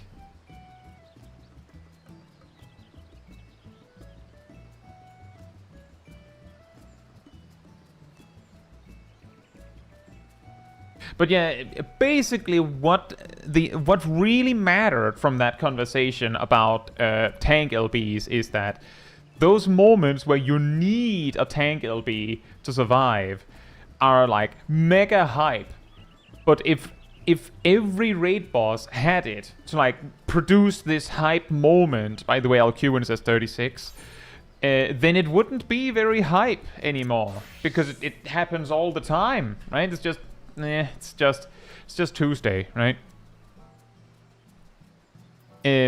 So by doing it sparingly, it becomes more awesome.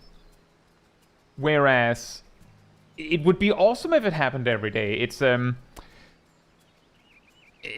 like I've also heard this suggestion. I think it's mostly memes, right? But the suggestion that games like Final Fantasy XIV needs more hype moments and things like that.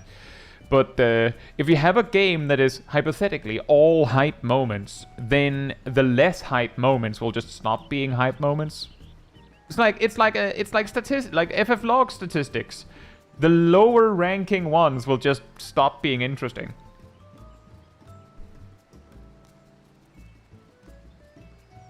Is the Endsinger fight needing Limit Break 3? Yes, that one requires Limit Break 3.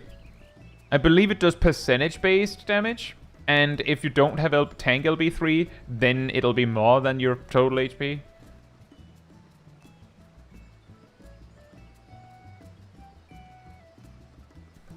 Like, we've specifically, I think on stream, seen a tank die to it because they had less than 90% HP. Exactly, Tranvo. Exactly. If everything is made to be mega awesome, cool moments, then it's just like the less cool moments will just not be cool moments. Marcus says, I think LB3 should be given to players at least once per fight, whereas now it barely reaches 2 in some duties. Well, I mean, you need to be in an 8-man group to be offered an LB3. Although I get where you're going with that.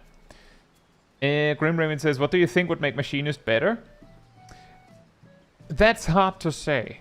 I would say, in the current metagame, quote-unquote, of Final Fantasy XIV, the two ways that might make Machinist awesome relative to the competition is either option 1, well, Machinist has to be so strong that it is actually competing with the other quote-unquote selfish DPS.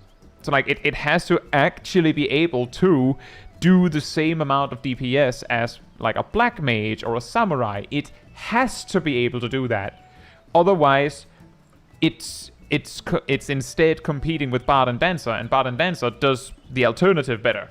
Like they will be better at supporting the selfish job, and so you wouldn't want a Machinist. But if Machinist is so strong that it could replace your Samurai or your Black Mage, then you could just have 2 ranged physicals. You could just have a Bard and a Machinist. Another option, which would no longer keep it selfish, solves the alternative problem, which is if you make Machinist also have raid buffs and maintain some sort of damage effect like standard finish and Bard's songs in some way or another. Like, it would need its own version, right? It would have to be, I don't know, like it maintains a debuff on the enemy or something. I don't know. Then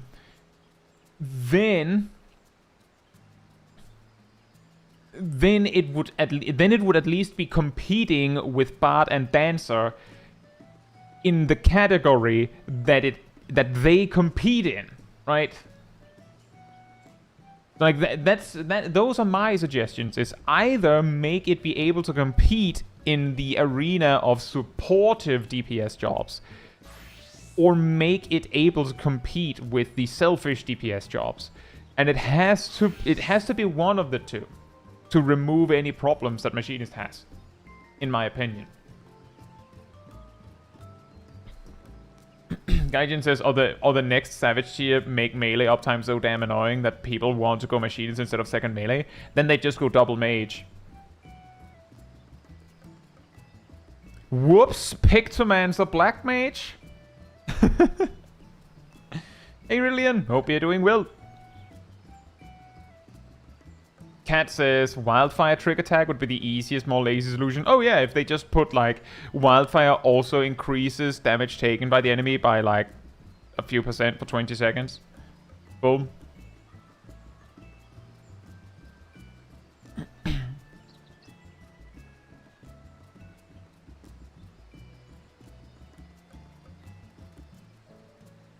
See, the thing is, Yuki, I agree with you. The justification for that suggestion is that it is... while it is considered the case that the reason why Machinist does less damage is because of the thing known as ranged attacks. Machinist is ranged if a ranged, fully mobile ranged DPS can do the same damage as a not fully mobile melee DPS, then why would you pick the melee DPS? Is the logic. Hence, the ranged DPS has to do less damage to give you reason to pick the melee. The problem, of course, is that we've already determined that DPS seems to be the more important factor. But to make ranged attacks fair, being ranged has to come with some sort of advantage. The reason why this became particularly problematic was because in Endwalker, as some of you may know, Endwalker hitboxes, where boss is like small boss, and then like the hitbox is like 80% of the arena, that basically meant that melees were ranged, and ranged attack was ridiculous. So that is a way to approach it, and that would be the logic of saying, well, what if we just made it so that bosses have smaller hitboxes? But based on what I've seen and heard, I have a feeling that that wouldn't lead to more Machinists. I'll say, Bruntom, hope you're doing well. I just feel like that probably doesn't solve it. When bosses have some sort of jank that can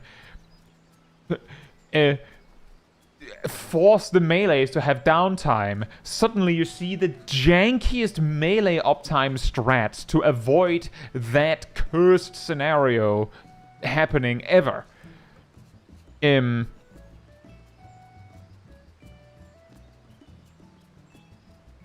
So I don't know if it would solve it. And even so, there are other options than Machinist that would probably be picked first. Hypothetically. Because there's something to be said. And that is also something that I do feel like I do address in that video on Machinist. Is that while Machinist has all these weaknesses, most groups are fine. Like, a less, like, hyper-optimized group will probably just be like, nah, we'll just have a Machinist. Steve wants to play Machinist. And it's fine. We can make the damage. It's fine. So Steve will get to play Machinist. But it would be nice if there wasn't this problem. Where it's almost like Machinist is at the is low because someone has to be.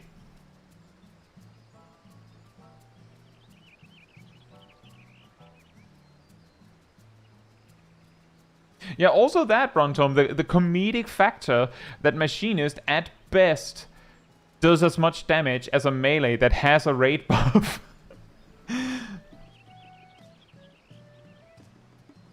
But Machinist doesn't have a raid buff, so the melee does more once the raid buff is introduced.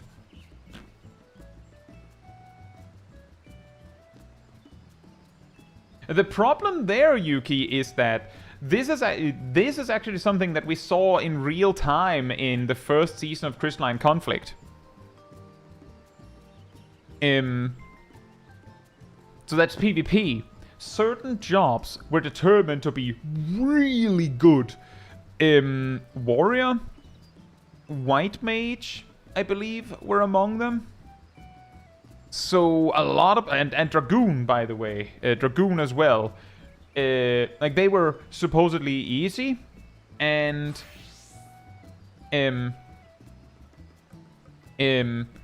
they were effective, was the perception. Now the problem then was that because of this perception, a lot of people played them, which meant that when we saw the win rates of each job at the end of that first season, all of the jobs that were considered really good had like negative win rates, so below 50%.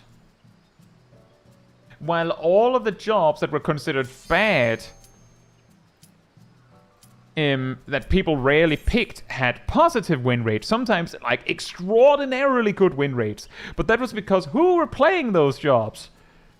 Only the people who knew how to play them. Everyone else had been like, nah, I don't want to play with you anymore. I'm just gonna play the cookie cutter, right? That's the same thing with the Machinist Pixelmancer thing that you just described, Yuki. Also, hey, Isilmaril, hope you're doing well.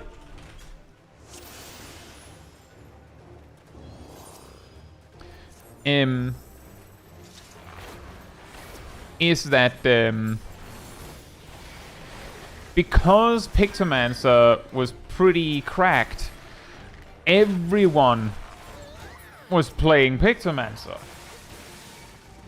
whether they were good at it or not. And let it be known that Pixelmancer was considered so good at some point in the first raid tier period, including FRU, that it was said that a bad Pictomancer was better than a good almost any other job.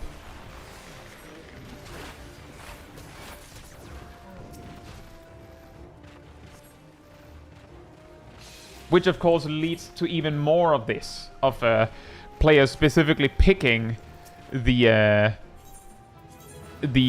busted job because, well, people said it was great.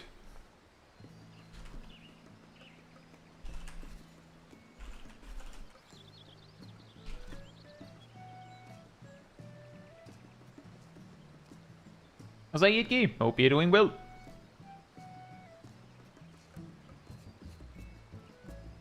I will queue when it says 44.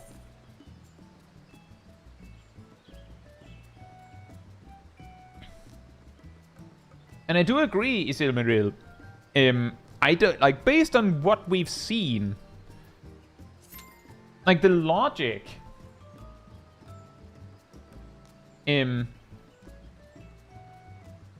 of the whole range tax thing is kind of sound. I have specifically pointed this out in my perfect balance is impossible, not the action.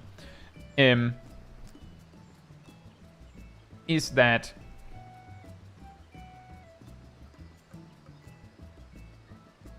if we assume everyone is picking just based on what's best, then we know that if range jobs were just as good as melee jobs at everything, then there would be no reason to pick melee jobs. But that's not quite how it plays out. And there's also the part, what we see now is that fights generally are in such a way that it's probably fine. I'm actually curious to see what would happen if in the next raid tier they made Machinist just as strong as melee DPS. Just straight up the strongest melee DPS. Just make it compete with Samurai. I would like to see what happens. Because if it straight up makes the meta single melee, then we might actually have some answers.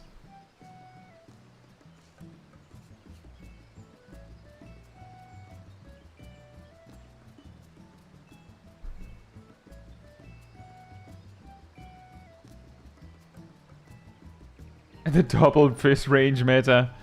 I'm also just saying that part of the justification for why like Black Mage is allowed to do about as much damage as a melee DPS despite being ranged is because, oh well, Black Mage is not very mobile.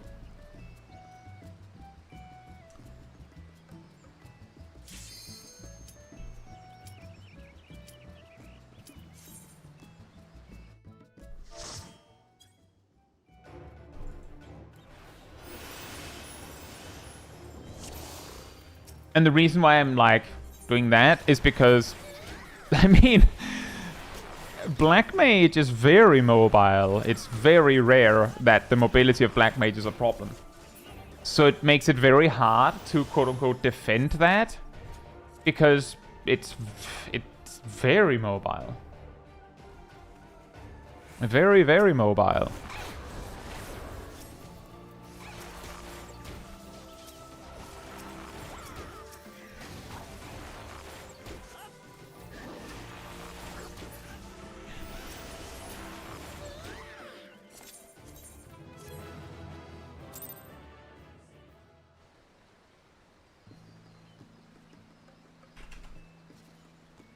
Yeah, that's usually what it comes down to, Cat, is the people that are like, no, it's because mages are not very mobile. I think the main reasonings there is either A, they don't play mage, or B, they absolutely play mage, but it's very, very convenient to just run this rumor, this myth that mages are not very mobile, so that you can stay in their lane lines. Yes, to strategies around my lack of mobility. My lack of mobility. No, I can't move very much. I'm very slow. Definitely. Wink. I'll queue when it says 6.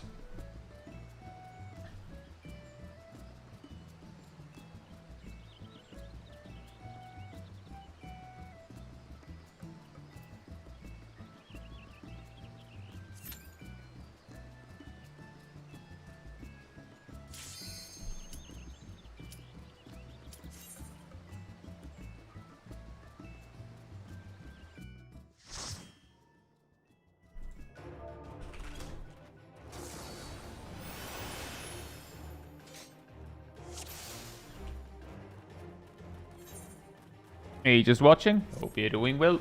And Caetsu, hope you're doing well as well.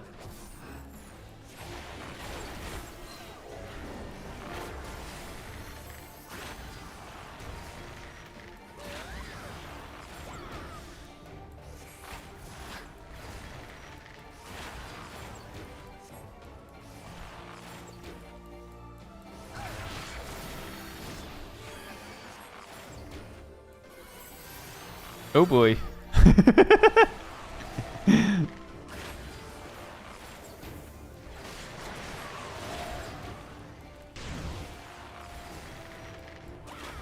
Hunt them down.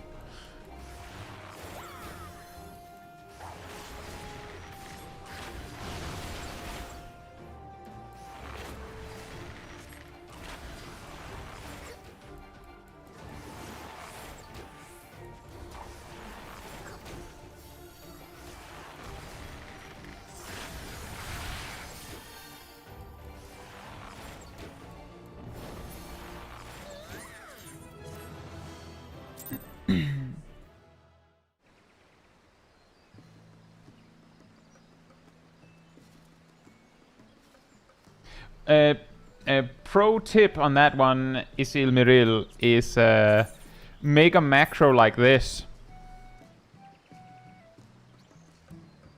Novangada! I'll queue when it says 53.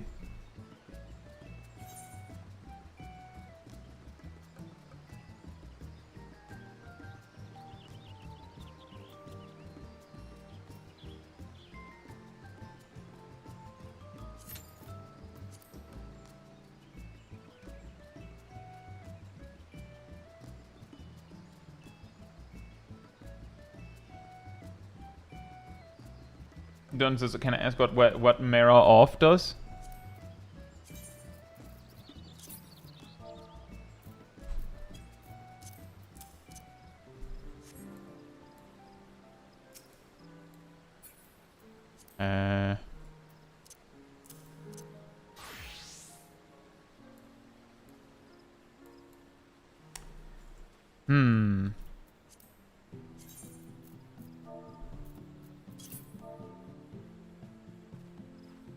It makes it... Whoops.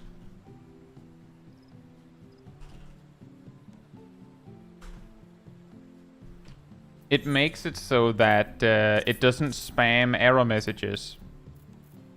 I hoped I could just test it. But it basically makes it so that it doesn't, like, if you're trying to use it but you can't, it doesn't go... Which it will do even when you're using it at a time where you can, because only one of the users will work.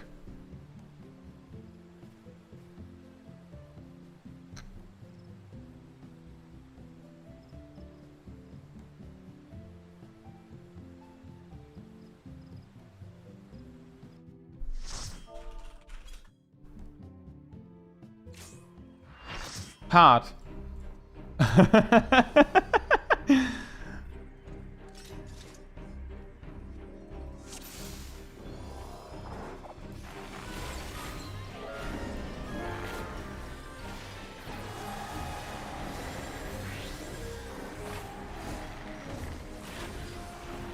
Indeed, praise be. Here it cometh.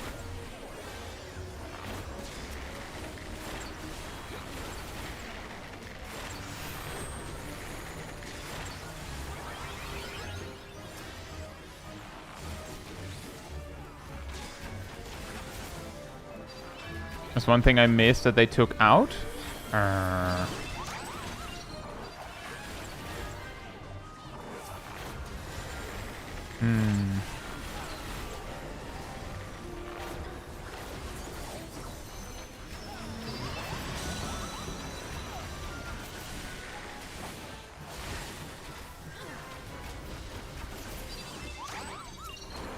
That is a good question.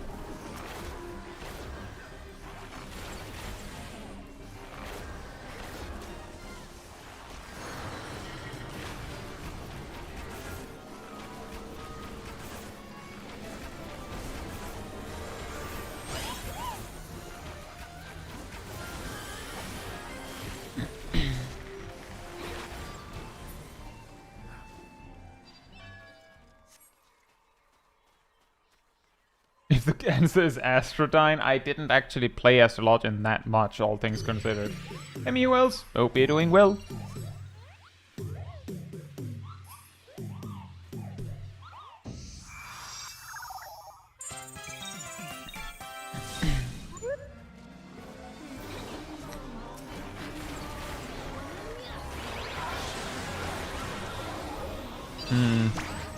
I will say, I do think that it was a little bit of a shame that a lot of the issues with Summoner before the Endwalker rework was associated with pet jank. And Endwalker released with fixes to a bunch of that specific pet jank, which Scholar benefits from.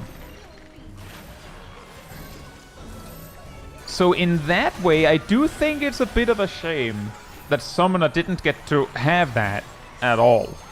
However, I will also say in that same context that my opinion of Summoner, as someone who mained it in Shadowbringers, by the way, my opinion was that the job was trying to be too many things all at once.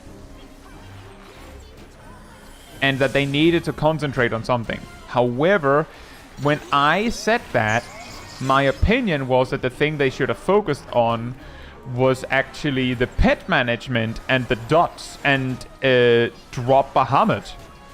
Yes, really. Drop Dreadworm Trance, drop Bahamut, focus on the dot management and the pet management. That's what makes Summoner unique. That's not what they did. They actually did exactly the opposite. But the reason why I'm like, well, they like mostly quote unquote praise the summoner rework is that they did actually focus up a bit, right? Like at least they did that. The problem is, of course, that they didn't quite focus on the thing that I wanted them to focus on. But they did actually focus it up a little bit. So there's at least that. I don't know if that really counts as an answer to the question.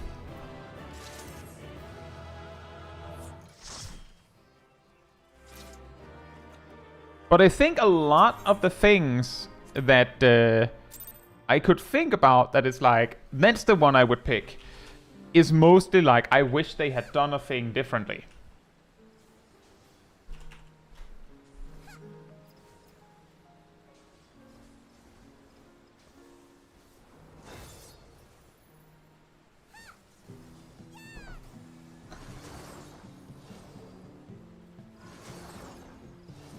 The interesting thing as well, Sally, is that with the way that they separated it, they could probably have it, like, not Summoner, but a different job that, like, embodied the things that they took out of Summoner as a whole separate one. I will queue when it says 16.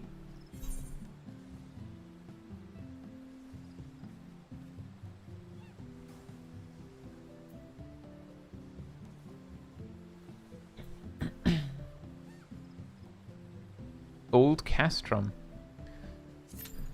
Actually, about that, I found it very interesting that exactly around the time where they reworked that whole bit with the MSQ roulette to be four-man duties and such instead, was a time where the whole like restart the game to skip cutscenes or like mess with your connection to do it and all that really started to gain some prominence, to the point where people like legitimately, I had started seeing people complain in the duty if people didn't do it.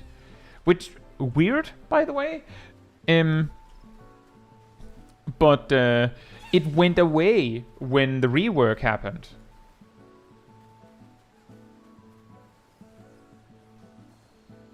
They could have made new jobs for all job reworks. That's true.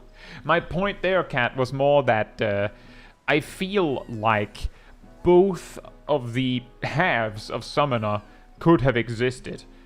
Whereas I do feel like, in comparison, that, for instance, the Paladin rework, while that killed off a whole different style, I feel like the justification for that is that that old Paladin just didn't fit into the new like framework. Arguably, a dot pet management focused Summoner would also have that problem, and ultimately it would probably only be able to work if you gave it something like Dreadworm Trance, and, well, here we go again, right?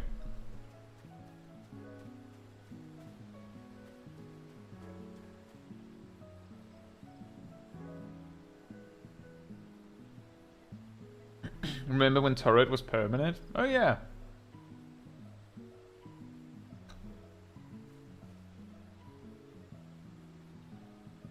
She says, now that Castro, Meridianum, and Prey are 4-man, why not make cutscenes skippable again? 1 to 3 people can't plow through bosses as easily while 1 person is watching cutscenes.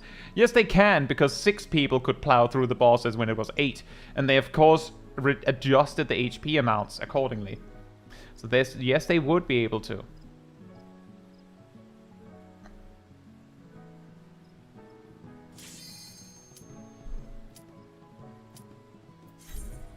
I had a feeling it would be an 8-man because I was number 4 in the queue. Yeah, exactly, silly. Reawaken did feel like that. I also kind of pointed that out in my initial review of what we knew about Viper when we saw like a little trailer teaser thing. And I specifically pointed out that that Reawaken thing looked oddly convenient. Oh my! Imagine if this was extreme. The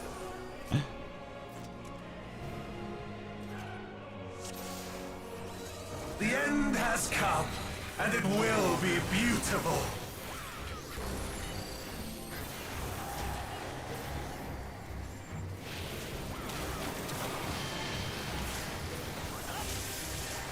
marvels of circus were but playthings.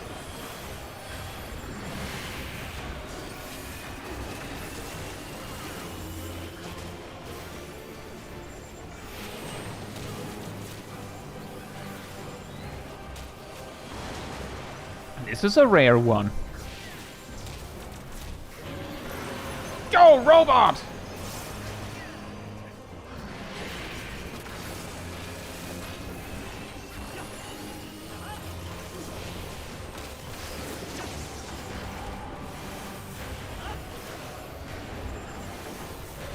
Malice, become Hey, flesh. Traxxas, hope you're doing well. The answer to that is they are farmable.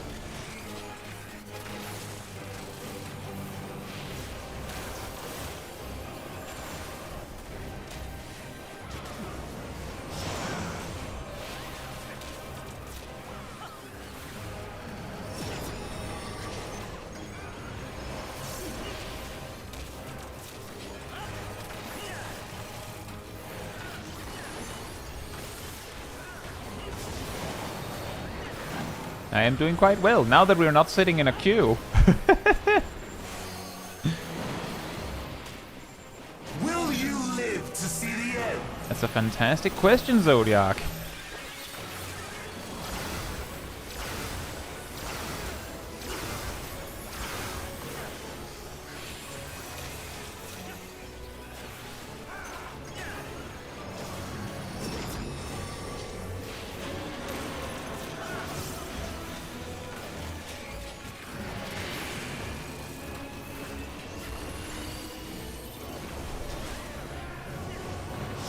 Pictomancer knows me.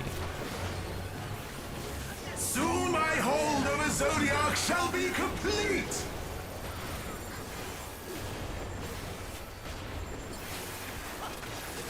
Mine! All mine! Oh, that's a sad chain stratagem.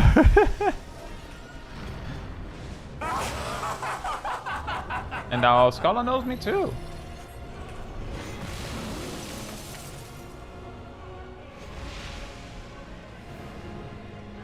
At last, I am become Zodiac! He am become Zodiac.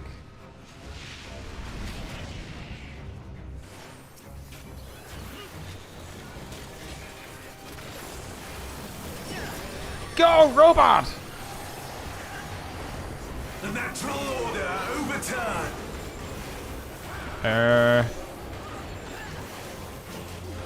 I think it's like this. All in existence, bent to my will! Oh no.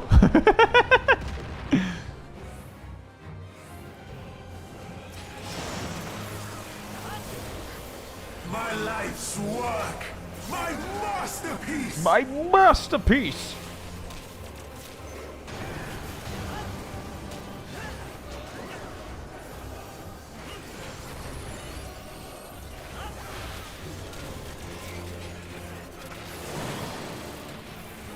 Pew.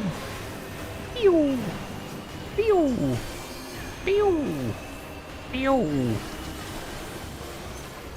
Go, robot! How I've waited for this day!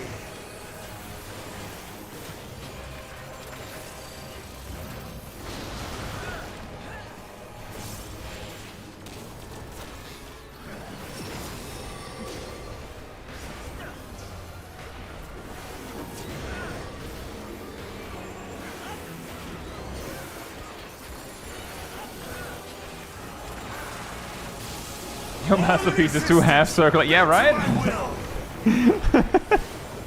Wow. Very good. The great cataclysm, faithfully recreated! Oh, he's leaving. Good thing I didn't reassemble there. From broken skies fall tears of flame! All shall burn!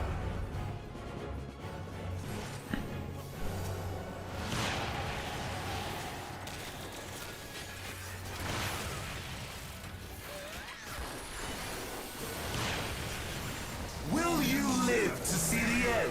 That's a great question.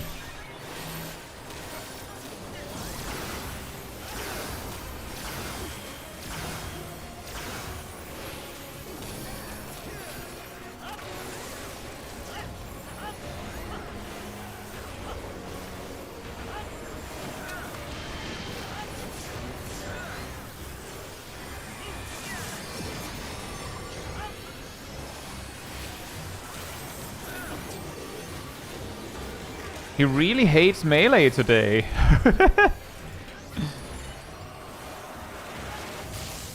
All in existence, bent to my will.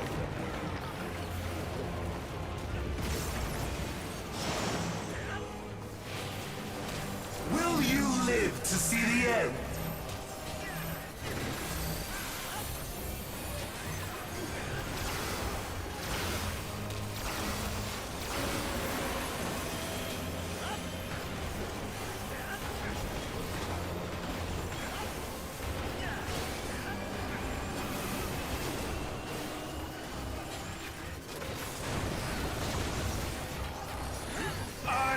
No need for restraint.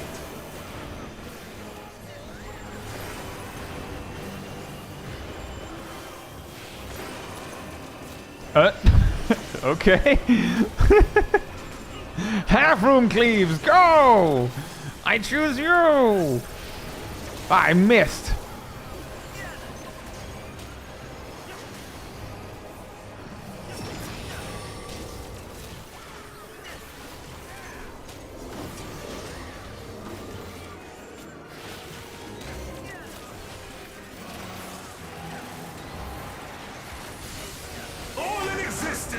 Bent to my will!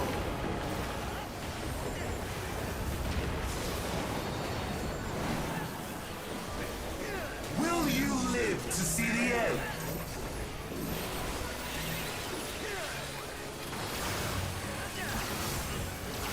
Hey, humble student, hope you're doing well. We're doing pretty well. It's fun when we get some of the higher trials, right?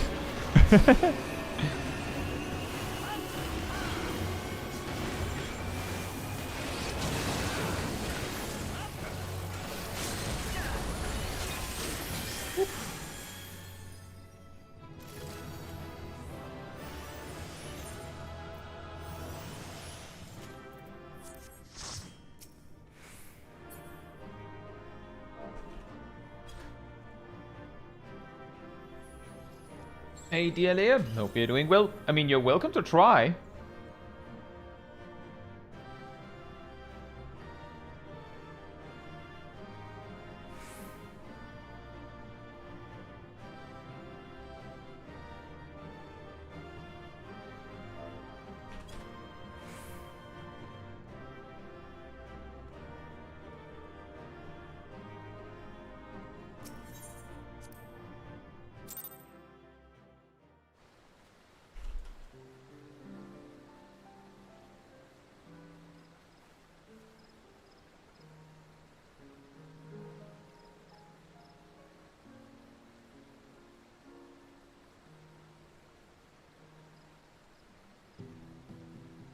Caetsu says, I know gameplay is not equal to canon, but it's always funny to think that simply auto-attacking anyone but the tank would let any boss win the 1v8. That is funny. that is pretty funny, yeah. Q1 says 35. It is reminiscent of, there is this quest in WoW from like back in Legion where you get to re-experience Illidan Stormrage from the Black Temple back in the Burning Crusade, but from his point of view. And what you experience is as you fight off the raid, they just respawn and stuff. But they start getting confused when you start attacking not tanks. Like, what? How can he do that? Because aggro and all that, right? They can't lose because basically that's kind of like how the raid bosses view boss fights from their perspective. Is just they kill something and then they respawn.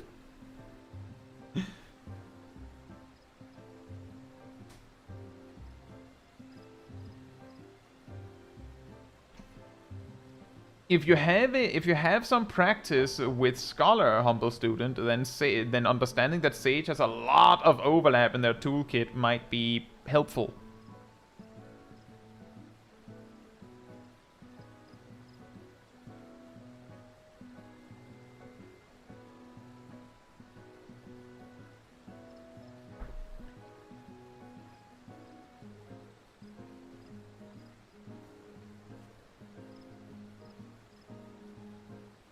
Hey David, hope you're doing well. I think you hopped into the chat in the middle of it. I was telling a story about a boss that you got to control in the past in WoW, which was a little bit of a gag quest. Like, it was meant to be funny. I don't think Final Fantasy XIV will do that.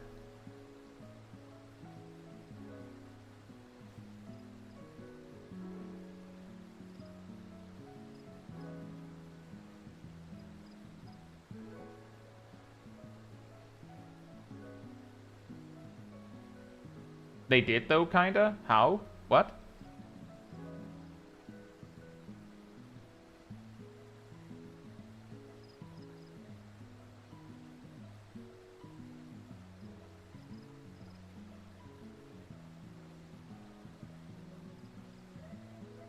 Has there been a Savage or Ultimate mechanic that only targets healers so the tanks have to split and protect them?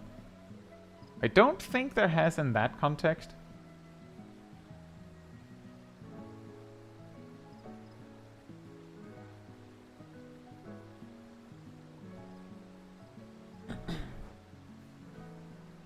There are attacks that target healers. Well, yeah, but that you know, that's how the game works. It would be a lot funnier if they're just like, the thing is, the problem is that if they ever did introduce a boss that, you know, prioritized the healers or something, it would just be that's how that boss works. The only way we would be aware that the boss is like doing something weird is if we knew what it normally does, and then it doesn't do that. I just want to clarify, guys, that the gold standard in Final Fantasy XIV is that stack markers almost always target the healers. And the reason for that is because if stack markers targeted DPS, then it would be a lot easier to just do a strat where you just let the DPS die, you'll just rest them. And if they targeted tanks, then the tank could just invuln it. There are specific instances where this happens, and yeah, indeed, that introduces a possible strategy where the tank just invulns it. But healers, if you just let the healers take the stacks, then they just die. And that can be a huge problem. Like, aside from, like, damage loss for DPS, healers losing their whole MP bar for dying, it makes it one of the most painful things for a party to deal with. So putting the stack markers on them is very effective. It's the same thing with the Jabberwock.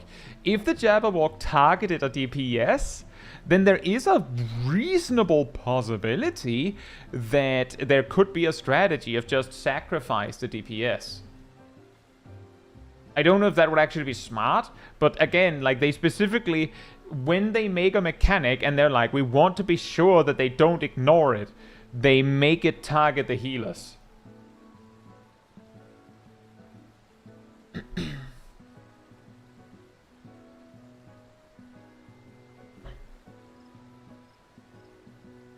I'm not sure, Argus or Zaga, but what I do know is that I believe EX4 from Dawntrail randomly puts the stack marker leading into the ad intermission. Just puts it on someone random, which means that it can go on a tank, which is pretty funny. But it doesn't do enough damage to justify using an invuln. It's also a little confusing because you can only do that if it happens to land on the tank randomly. Can you delay the cat enrage by standing on one of his puddles? I've heard that is in fact something you can do, Cardi. But you might not want to do that. Oh, fantastic. Leviathan Extreme again.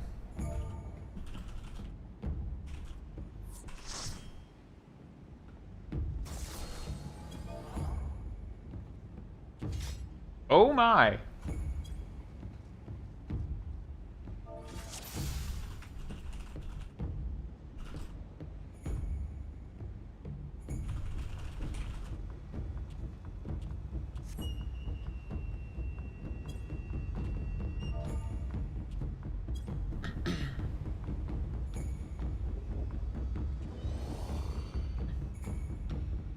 Oh, Agent Monica's here.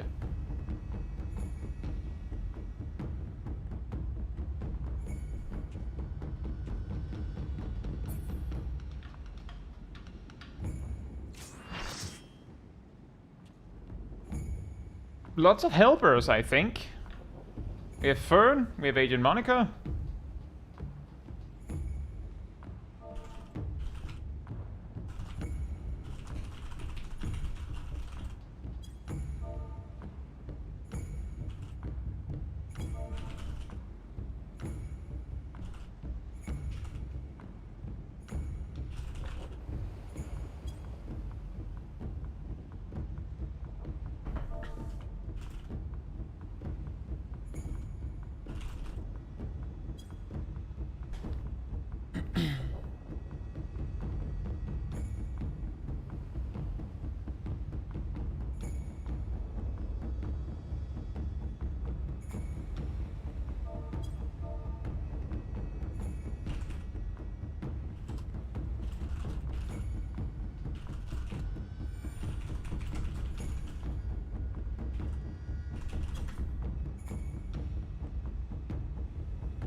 The planning time.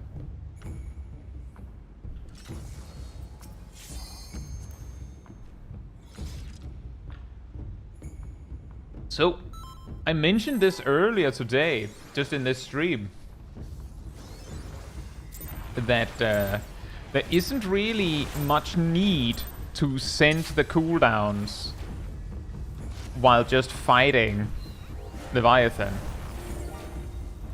Like, hold them for when the ads arrive. That's where it matters. And that is what I'm going to be doing.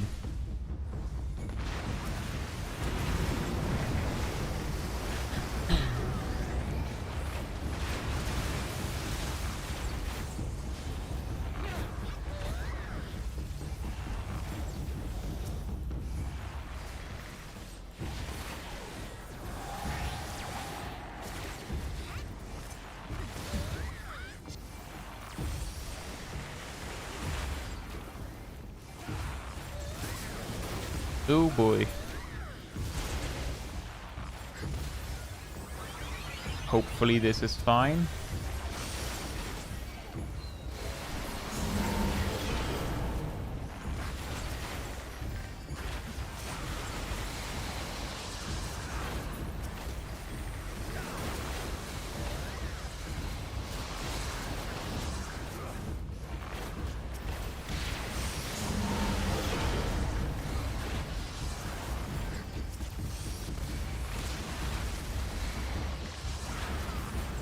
Alright, Harry, enjoy work.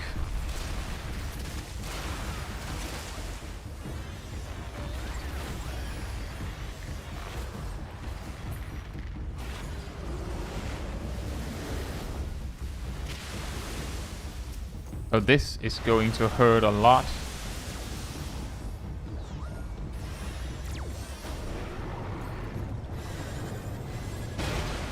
Oh man, that's a lot of damage. The timing is a little awkward.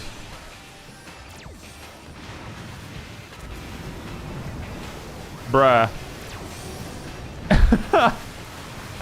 That's what we call mega unlucky.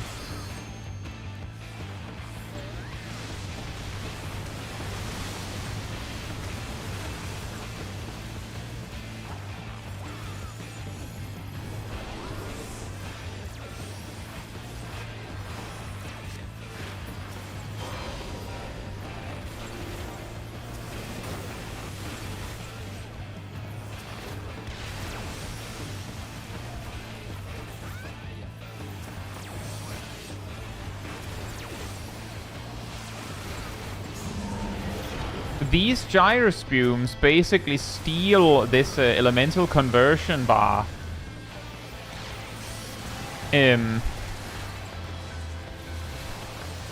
And sometimes Leviathan will just choose to be a little fast on the trigger to react to you having dealt with them, and I'm not entirely sure how you can play around it. I think it's a combination of HP threshold and timing.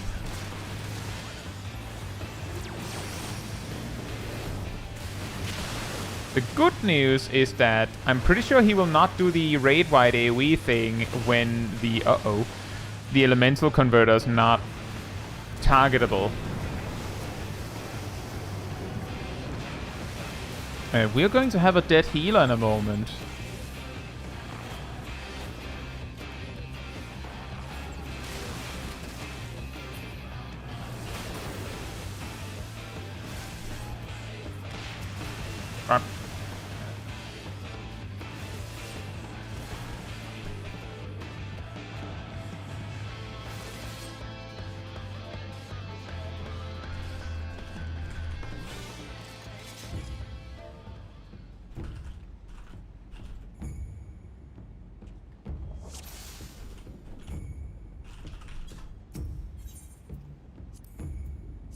Oh, someone else thought the same thing.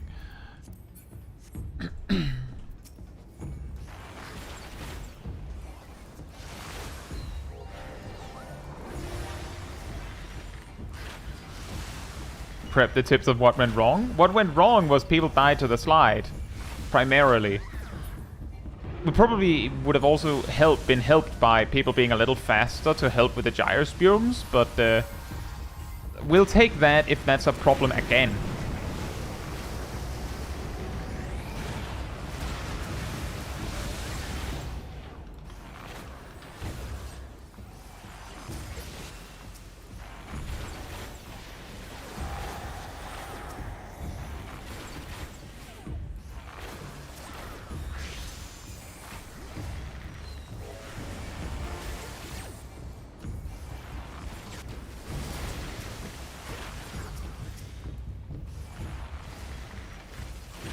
Yep, here again.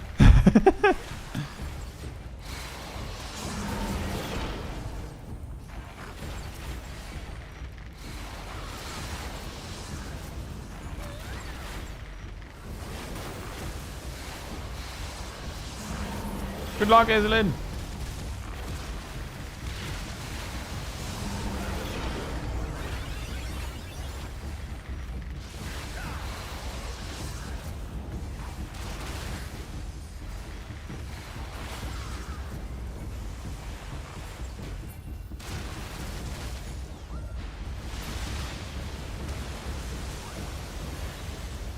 See, this time the boss is invulnerable. There's like straight up a stopgap of it not letting us hurt it anymore.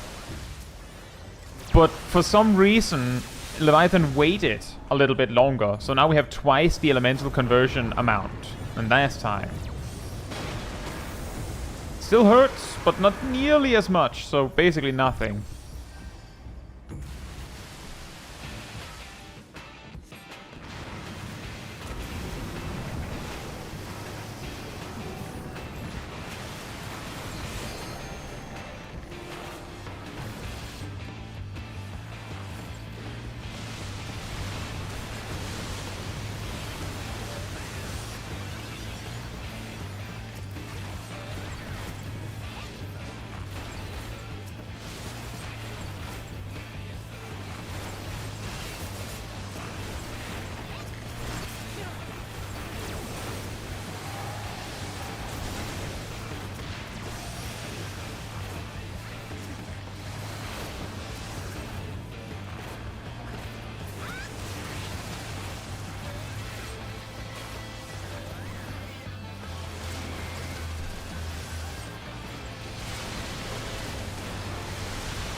So this is the funny angle. Hopefully that doesn't lead to someone...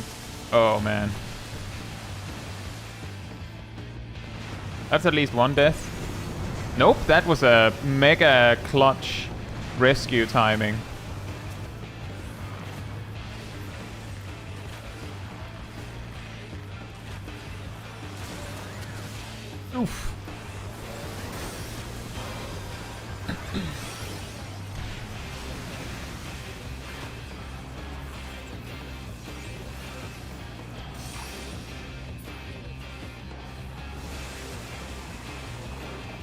Now we just need to live. Because the boss is invulnerable.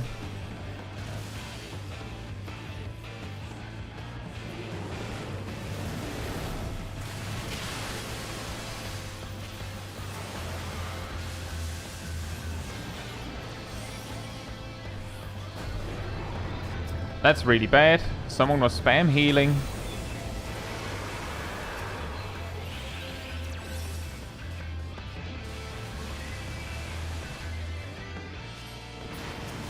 Well, that's it.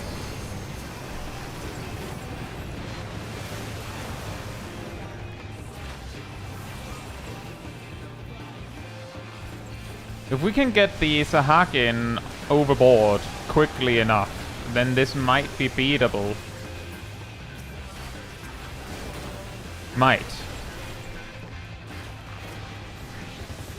And yes, I'm saying that with no healers.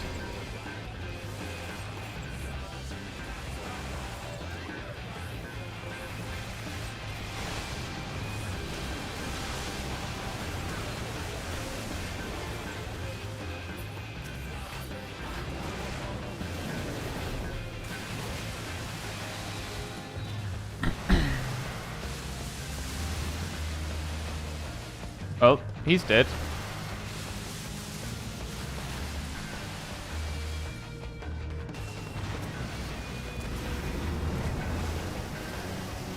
Well, that would have been a wipe anyway.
I have, in a previous mentor set, beaten like the last 10% or so of Leviathan alone as Dark Knight, if I remember correctly. Which is why I'm like, well, if we have 2 tanks and no other mechanics left, then maybe. It's not me just memeing, it's I did it.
The multi-dotting. Hopefully it helps.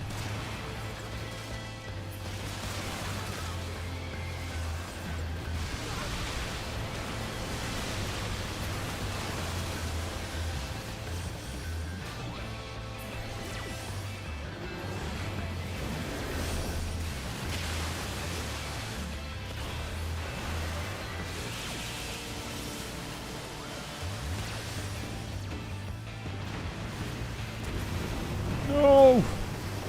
Oh no.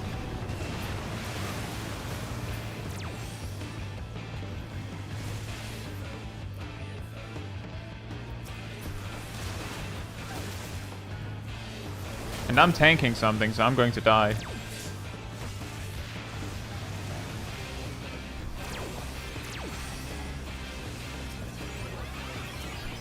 And the reason why I'm not shooting anything is because they're both invulnerable.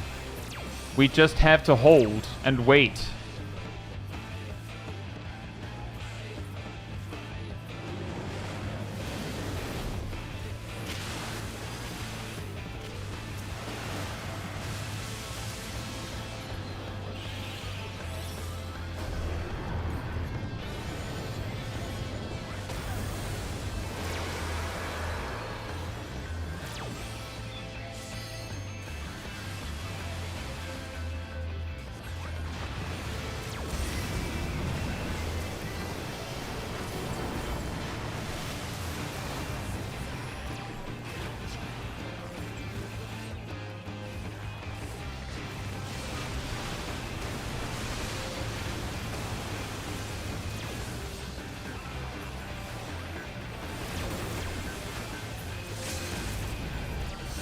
Whew! How many people were not attacking the ass? If that Dreadwash had gone through, we would have wiped.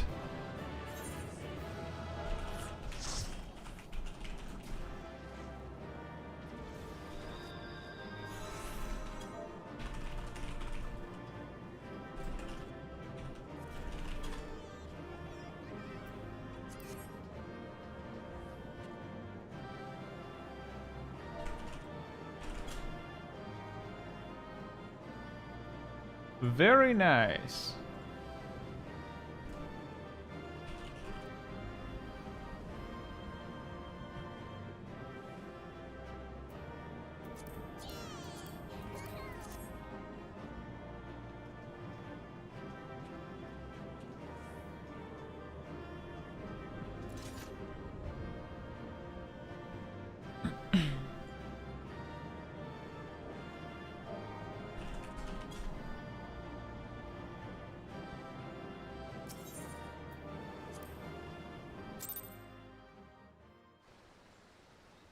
Right.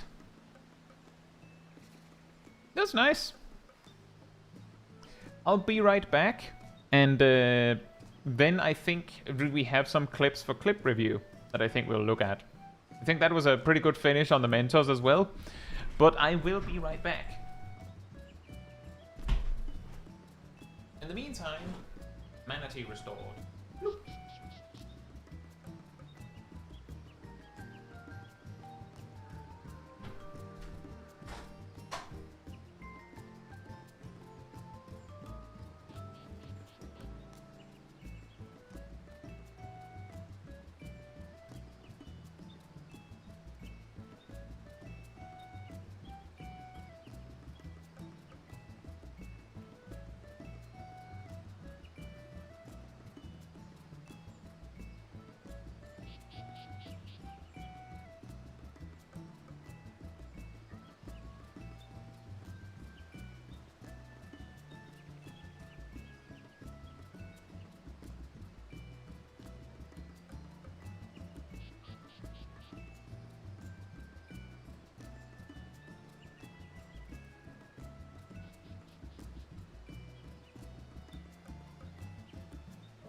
Alright, I'm back.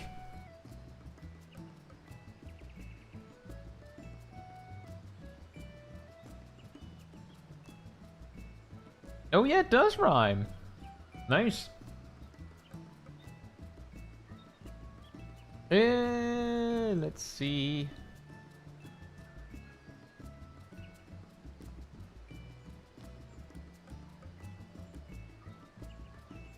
Turns out the other healer was only healing, not attacking, so I guess we survived some stuff due to that. I don't know. What I saw was the other healer almost instantly got 16 stacks of the briny debuff. Very frequently. I don't know. As you said, Sprout. They also seem to have a hard time with the slide. It seemed like it snuck up on them every time. But yeah, the things that make Leviathan Extreme work is you need the tanks to pick up the mobs that needs to be picked up. That's basically it for the tanks. They need to tank one half each, and one of them needs to pick up the wave spumes. For the healers, they need to be on top of keeping the tail tank alive without spam healing it. And they need to be able to handle the AoE healing without getting too many stacks. Everything else beyond that is just kill the ads, don't die. And the first wave of ads, it's just kill the wave tooth, kill the wave spines, kill the gyrospumes. Arguably, you should probably kill the gyrospumes before the wave spines in terms of actual like threat. But the wave spines have less HP than the gyrospumes as far as I'm aware, so it's like you can reach a safer state quicker by focusing the wave spines first. And usually you cleave them before anything else is on the field anyway. Okay. Goodbye, Kay. For the second part, wave spines spawn and gyrospumes, but no wave tooth. So you just, same deal. You cleave the wave spines while dealing with the gyrospumes. And then wave spumes spawn that you have to deal with. And then for the final bit, as you slide, like as the final slide resolves, a wave tooth spawns. And that wave tooth, if you ignore it, it will actually wipe you before you can kill the boss. Pretty consistently. Because it's very quick to just go, Dreadstorm, oh, didn't kill you then? Okay, Dreadwash, and then you die. It's that quickly.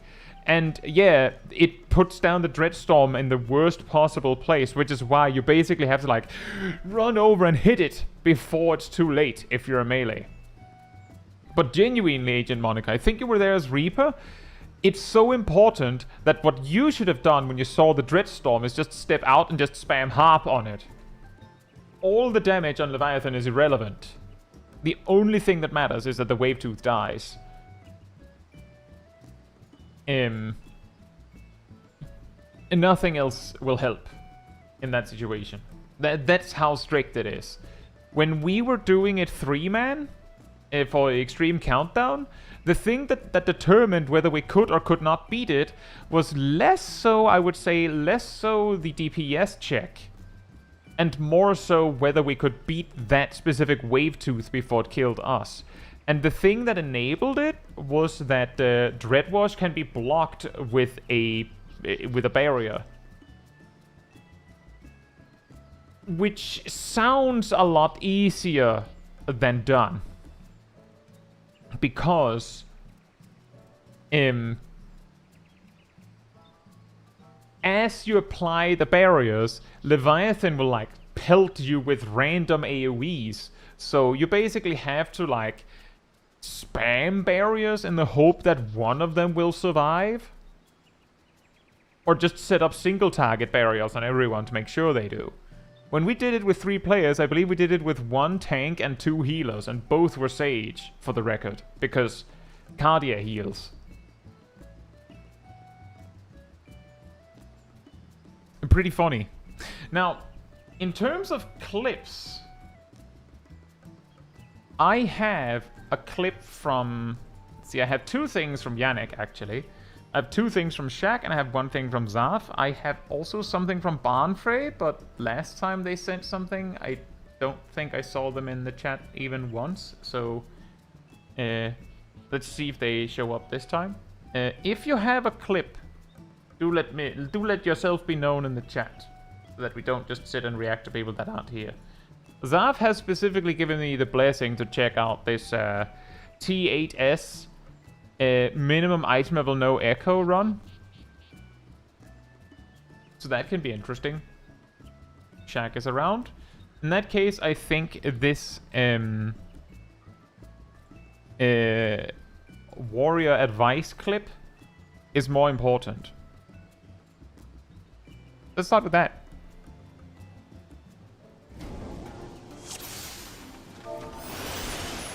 It's a little loud.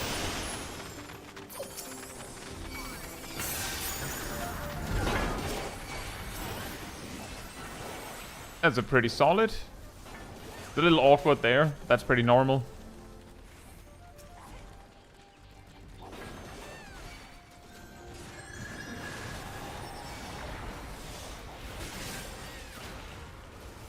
If your healer, in this case Yasuo, is keeping up with you, you could also just use Onslaught on one of the mobs. Like you Tomahawk one, Onslaught another, but that's like a smaller detail. I don't even always do that. Just because you don't have any damage buffs of your own to boost Onslaught with.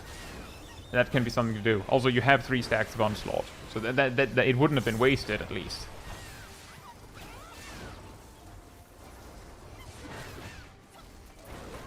Did you even need any... You used Thrill of Battle and Damnation.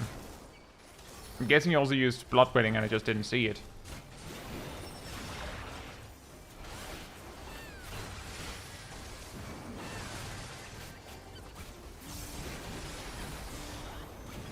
If Bloodwedding was used there. An awkward bit about Tender Valley is that at present, Tender Valley is so... Like, it's so beaten down by item level that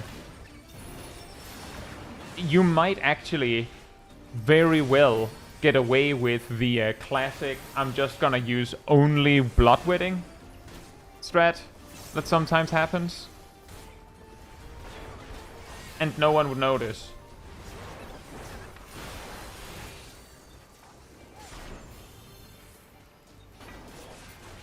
Also, to use the thing you just said, Agent Monica, the Dreadstorm is so brutal because it specifically can just fear you into running into it again and again and again until it kicks you off the arena. So that's totally understandable. Yeah, true, Rost is here as well.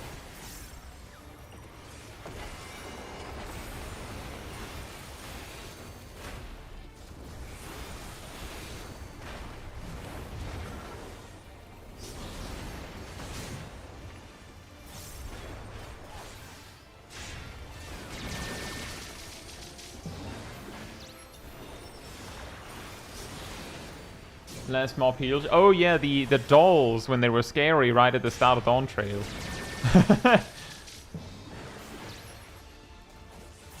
Those were fun times.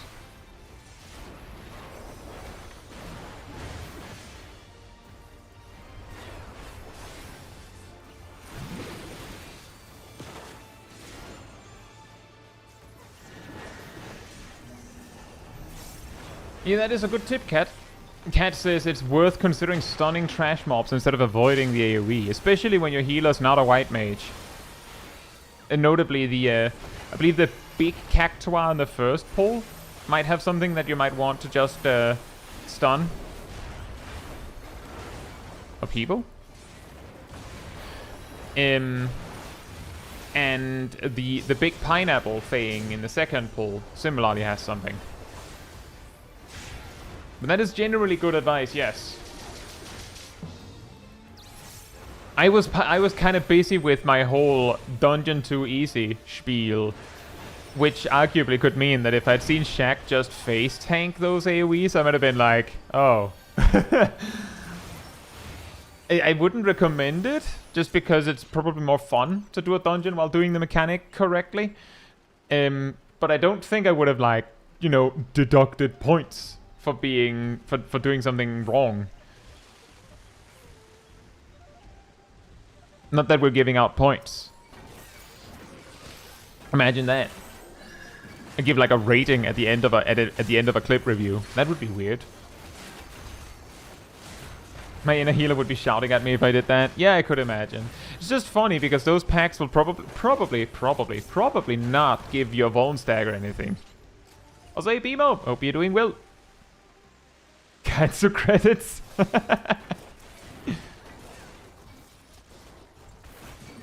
And yeah, exactly, Bimo. That can also be fun. Minimize the amount of threat the enemies can pose to the party as a whole.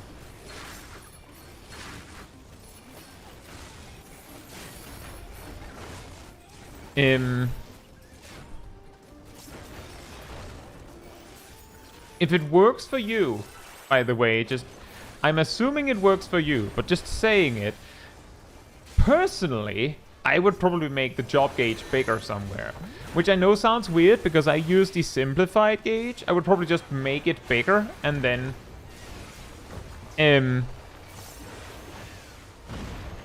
like move it somewhere a little more central, like maybe like, I know my mouse is very small on the screen, but like above your MP bar or something might be nice, although there you have your buffs and debuffs, so maybe not. But it was one thing where I was like, I had to look for it because it feels so hidden away. If it works for you, perfect.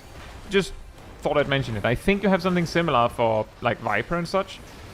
So again, if it works, sometimes getting a second opinion can help.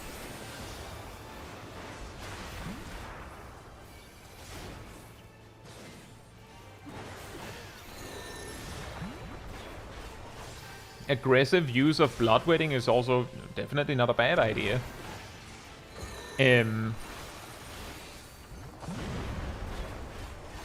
That can actually be especially OP in like solo contexts. You just use it for the healing of people. Infuriate, onslaught, upheaval, inner release. Actually, don't inner release, but infuriate would be an excellent idea, and upheaval as well, I think.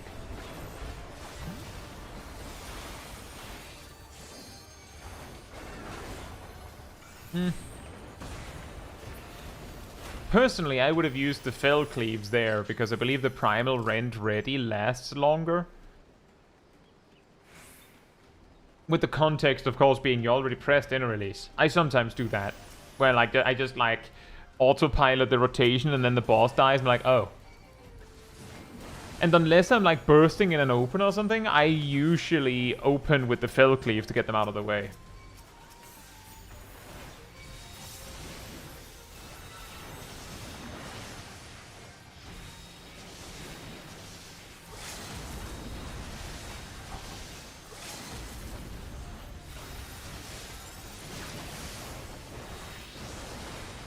Oh, flamethrower! Looks funny without the flames.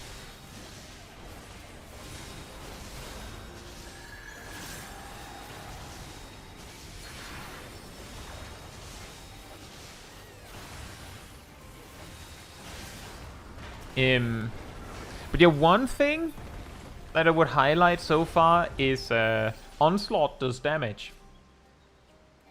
It's single target damage, but you park your target on the healthiest mob, and then you just onslaught when you have a weave. Is my recommendation. Like holding one so that you could, for instance, there you could have used onslaught heavy swing or onslaught overpower or something. I don't know. Instead of tomahawk.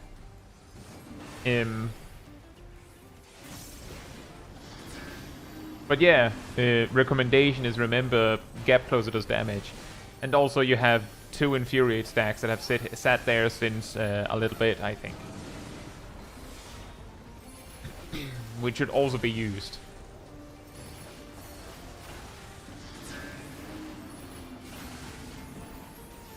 Like, arguably, they almost should have... like, having 2 stacks of Infuriate should almost be a bigger concern than having Inner Release ready. Because every time you Fell Cleave while Infuriate is ready, you're, like, losing 5 extra seconds of cooldown reduction on it.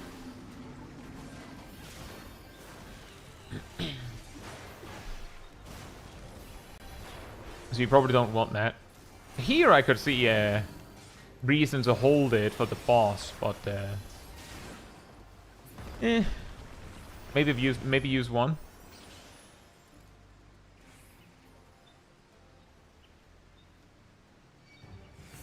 One thing that might be worth considering is if Infuriate and Onslaught are too far off in a corner, you forget about them.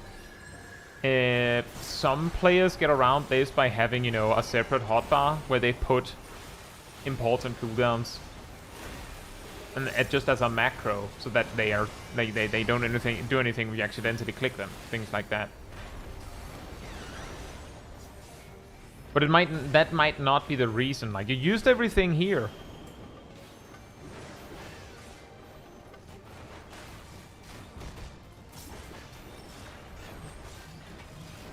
So, it could just be not having the habit of using the cooldowns when you're on a trash pack.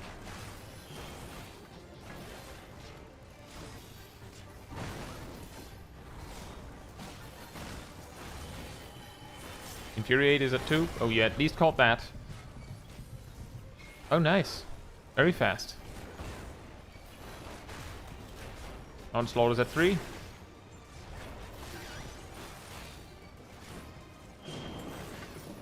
There's something to be said that there is a Bard and a Scholar, so holding for that can make sense, but there's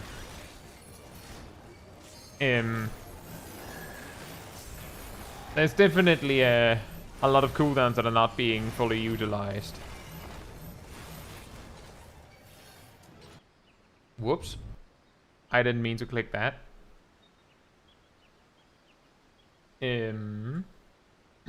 But that would be my main advice here. Is there's some cooldowns that are not being used, especially Onslaught. In a dungeon context, when you're running from thing to thing, as long as the healer isn't too far behind, or rather your team isn't too far behind, there's nothing wrong with just onslaughting in on the second pull, like on the second pack in a pull. But I mean, it is Tender Valley, so there wasn't that much to say on the in the defensives department, because I'm pretty sure that whether you had Gazel or someone else healing, you probably didn't need any help.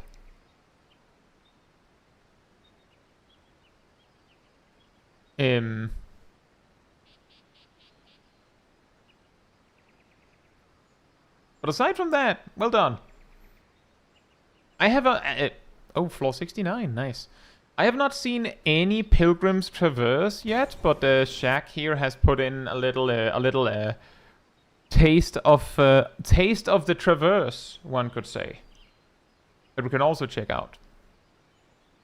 And then we have the T8S from Zaf. So that is also your opportunity to jump for cover if you like. I don't want to see Pilgrim's Traverse.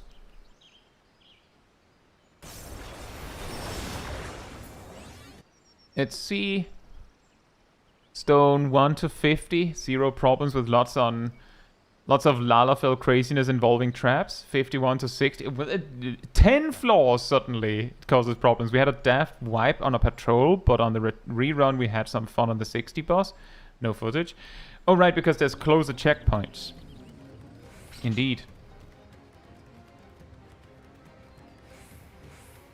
Found the 60 said we were being careful due to sneaky... What? Sneaky cat... Oh, right, there are invisible mobs on these floors. I believe it gives you a warning when there is one.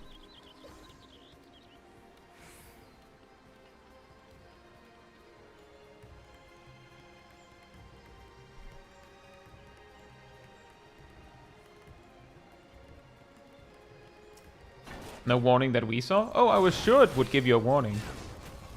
But even worse if they don't even tell you that they're there. Must have been quite a shock the first time someone got jumped by a chameleon.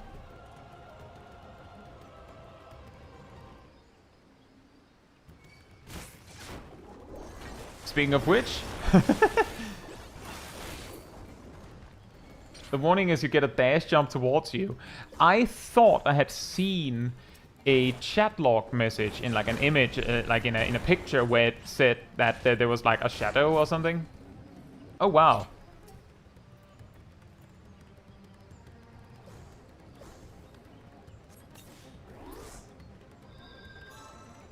But I guess not. I guess that's something else.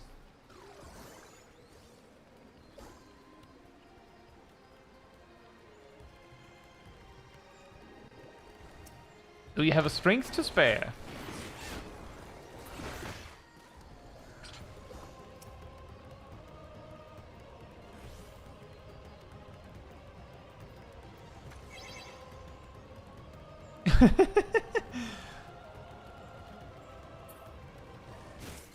And another one. And another one. Now this is... Uh-oh. Does Milo not have echo drops?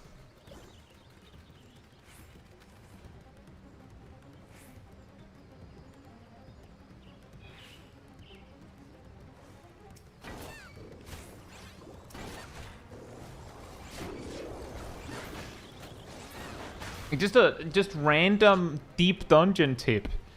Echo drops, especially on healers, because they can just echo drop and then just spam a shun on everyone to fix the silencing traps.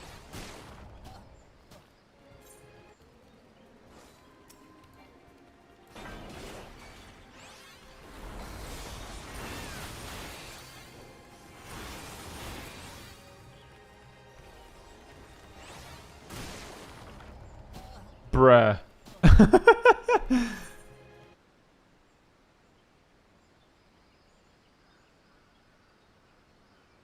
Let me just see that.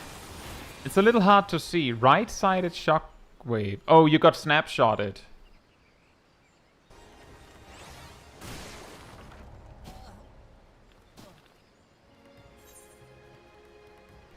This is something I feel like we ran into quite a lot of things that did when we did Eureka Orthos.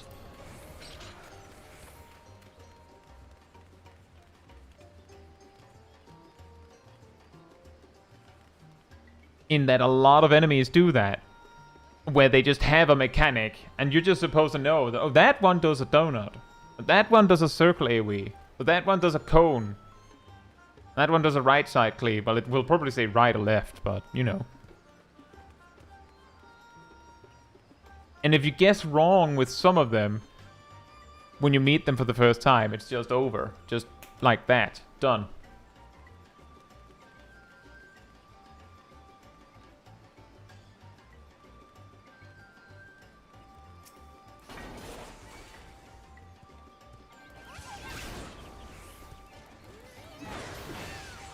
Several thousand needles. Excuse me. What's this now? We're not counting them anymore?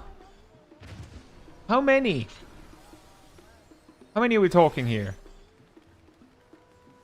Don't give me that. Normally you count them. Is that 100,000? A million? We need to know.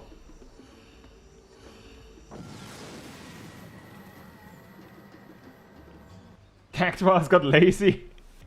The new generation of Cactuars are lazy.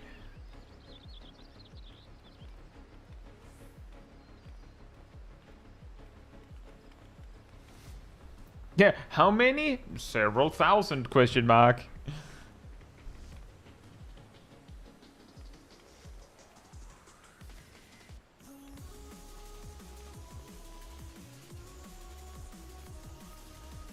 Oh, let me just check something real quick. Oh, probably fine.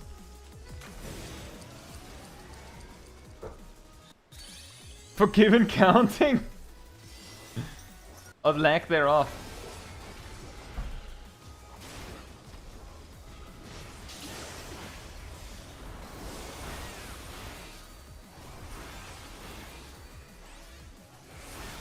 Ask ChatGPT how many needles. Shrug amount of needles.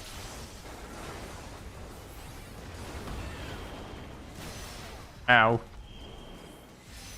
Turns out they were donuts.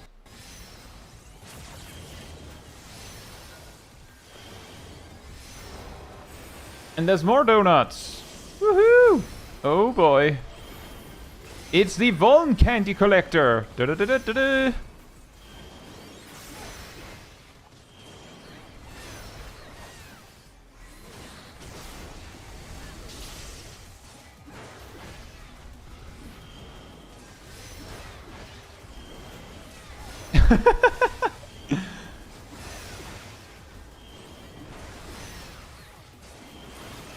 I think there was a boss designer that needed to get something out of their system.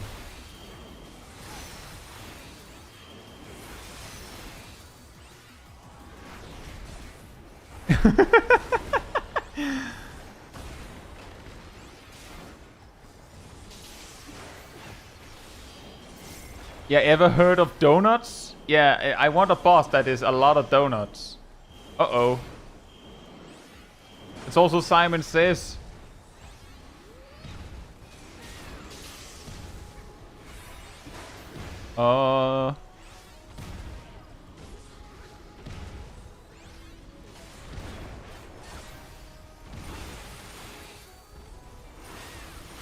Call this guy Duncan.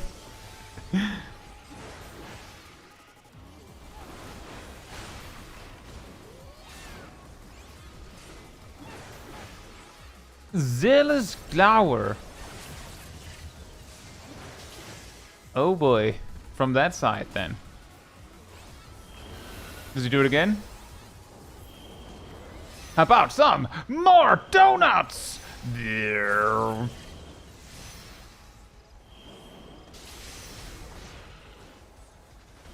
Maybe the guy making this boss was hungry. Oh man, he's like, oh man, I could go for some donuts. Wait a minute. Why did I pick Monk?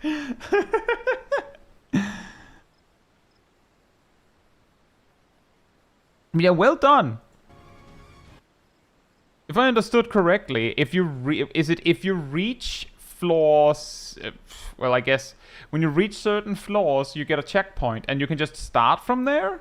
Is that it? Just permanently, or is that how? Is that how it is? Like just like how in the other ones you can start at like floor 51 for Palace of the Dead, or floor 21 for the other two.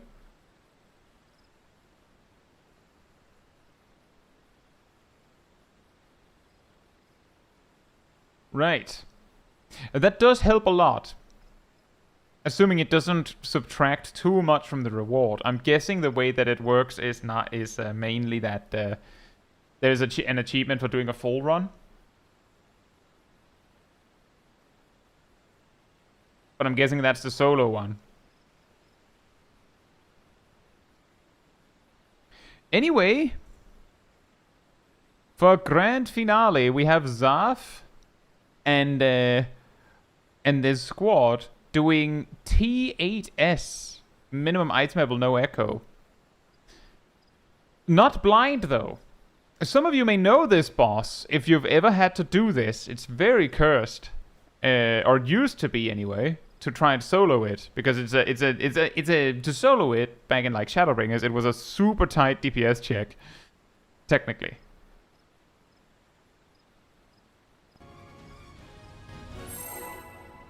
It would be nice if they did something like that with the older deep dungeons. That would help a lot. Although it wouldn't change much for solo runs.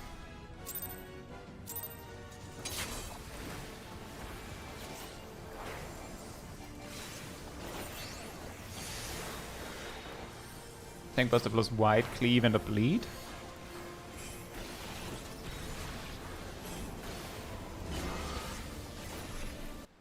Towers, squares.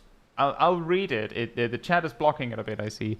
Square spawns an add, cross is raid wide, triangle gives HP down, circle spawns mines on the arena, towers at same charge level give boss a damage up.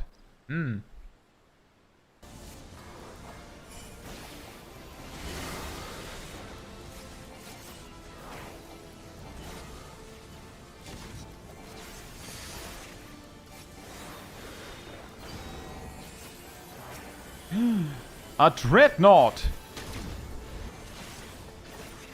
Tethers to boss, giving both damage up and resist. Hmm.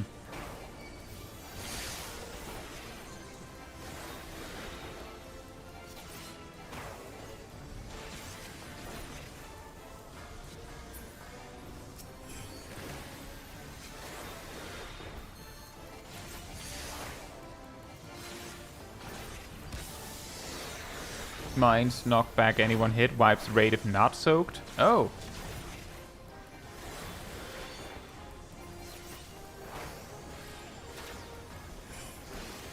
That is interesting.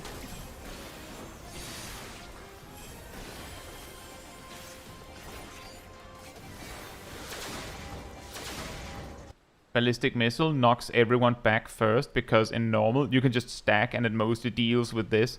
Small is 2-person enum, big is 3-person enum. Clarification, just extra specification here. If you've ever done, if you have done, you might remember from ARF, a theochemical research facility, that there's a boss that looks exactly like this, or at least for some time looked like this, that roots a random player. Not the tank, usually. And then has like 2 orbs swirling it. That's a 2-person enum, and it's a strict enum that is, if you get the number wrong, extremely bad stuff happens.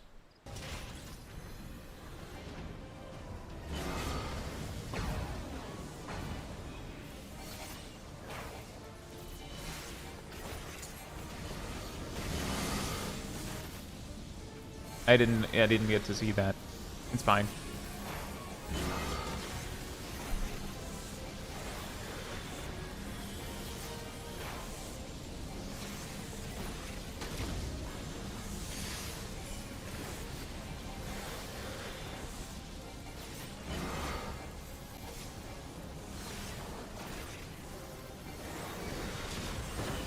Boom. And they also disappear shortly after appearance of Nova. Oh yeah! You know, I remember there was something like that with a random critical engagement in Boja.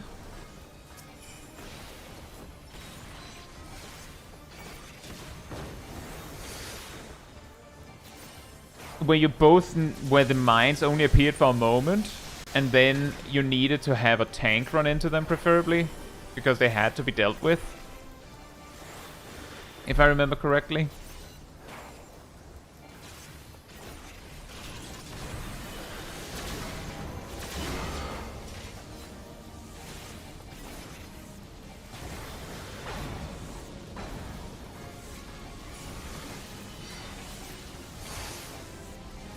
And yeah, I do agree with that, Bimo, that Pilgrim's Traverse being a lot more open to like random groups and all of its design will probably help it a lot with its longevity.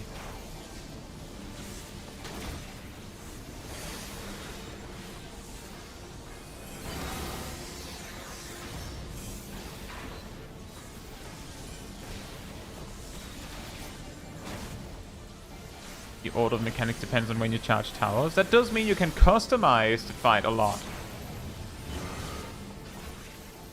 Now I do wonder how often that comes up. My thought is, was there a default strategy people ended up agreeing on back when this was current? That doesn't mean that it isn't good boss design. It's more that that's the kind of thing that I would expect to happen. That, oh, that's really cool. So did you use it? Now we just did the same thing as everyone else. Or like that, maybe there's like a super obvious correct answer. So you just end up doing that.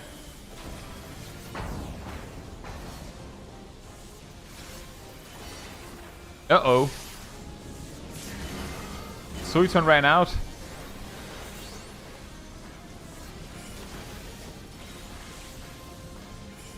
A decent recovery.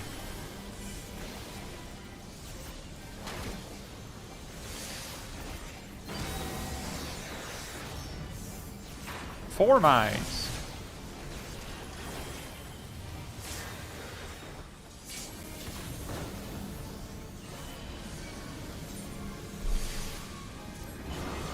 That was so sudden.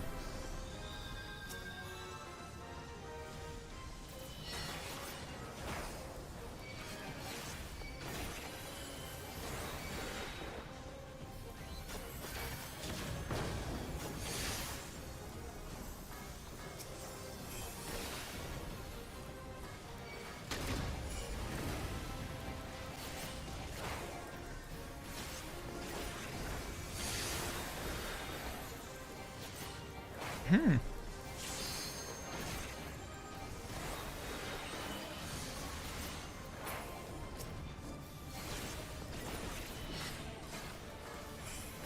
that 1 second left Caetsu.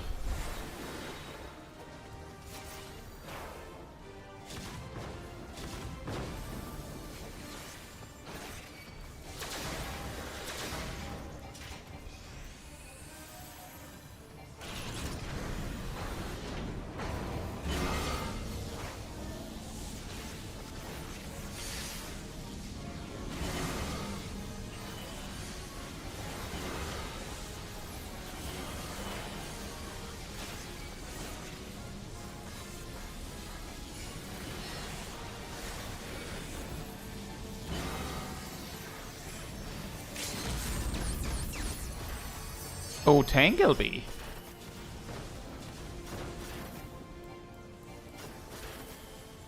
Really? It didn't seem like anything out of the ordinary happened. Maybe it would have looked more threatening if there wasn't a Tanglebee, I guess.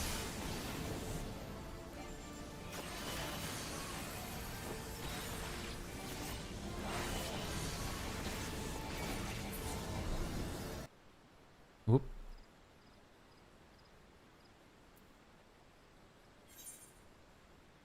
Look like they used Tanglebee to blow up the mines. Oh, that could be. I just saw a few explosions, and it looked to me like a mechanic that had been resolved quite easily without Tanglebee earlier.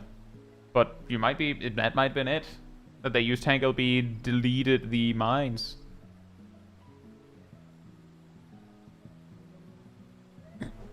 That makes sense to me.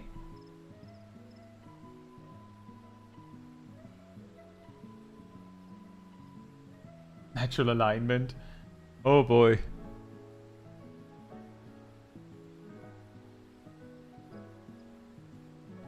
I specifically remember in Shadowbringers was when I got around to, like, I had a day where I was like, oh, I'm just gonna solo that, dash that off the list of things to do, and I reached that boss, and I think I ended up needing help because if you go in and went in and tried to solo it unsynced, of course on normal, not savage, it would very quickly reach the point where it would do a 2 and a 3 stack, you know, the enums, and if you're alone, you will die.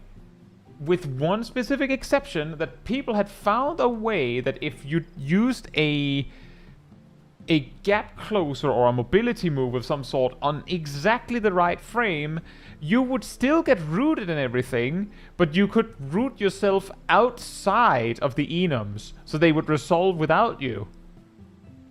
And you would be fine. And I couldn't do it. I simply couldn't do the tech, so I ended up needing help.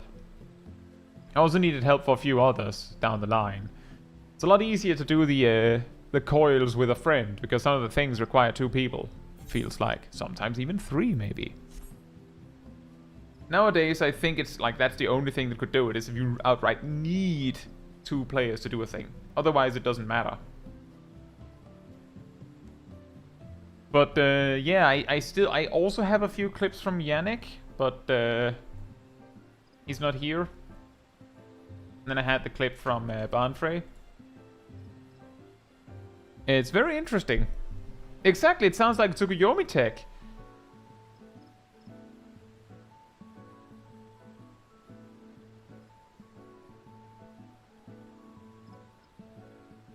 Solo nail and coils. Oh, you can absolutely solo nails and nail and coils. Unsynced, of course. In Shadowbringers, Young Dun, the way people did it was used samurai, and then you very carefully built up exactly, 3 stickers. And then when the boss started casting a specific mechanic, you just burst like 50% of the boss HP in that cast, so that the intermission didn't happen and the second phase didn't happen. So yeah, you can, but it has to be unsynced. But it used to be a lot harder to do, even unsynced. Again, I was just like, I can't do that. I'll just do it with a friend. It's easier that way.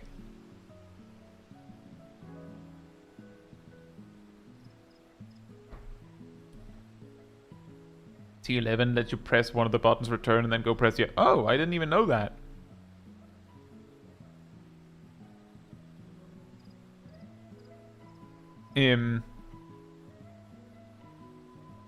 It is pretty funny how long it took before those Coils of Bahamut bosses actually became trivial to do alone. Somewhat trivial. Anyway, despite the queue times, we've got some interesting duties. We even managed to finish on an interesting Leviathan once again. And we also had an Ultimate Extreme replacement that got really weird again. That's twice. I'm actually pretty sure it's a 100% chance so far, 2 out of 2, that I've been replacement for Ultimate Weapon Extreme. I've spawned in and then just immediately gotten slapped by a mechanic. The Ultimate Weapon just is like that, I guess. But with that said, first off, if you would like to be part of the Discord community server, there's a link in the chat right there. There you will find the weekly schedule where you can see what else is coming up in the coming days. I usually update it Sunday and Monday. You'll also find the announcement room with links to videos and streams when I put them out. And if you grab the reminder role in the role assignment room, you get an extra notification around 15 minutes before stream starts. Well, if you grab the reminder role in the role assignment room, you get a notification whenever I post these things, as well as an extra run about 15 minutes before stream starts, so you can catch it right when we go live. And if you'd like to support the channel even more directly, you can become a member on YouTube, you can subscribe over on Twitch, you can do all that good stuff. You can also like the stream on YouTube, and if all of that doesn't work for you, there's also a Ko-Fi link that I will post it right there in the chat. It all helps support me and the channel directly, so I can focus on doing stuff like this with all of you. So thank you so much for the support. But that'll be it from me tonight. So good night, good morning, afternoon, or evening, depending on where you are in the world, and I hope to see you all very soon. Bye bye.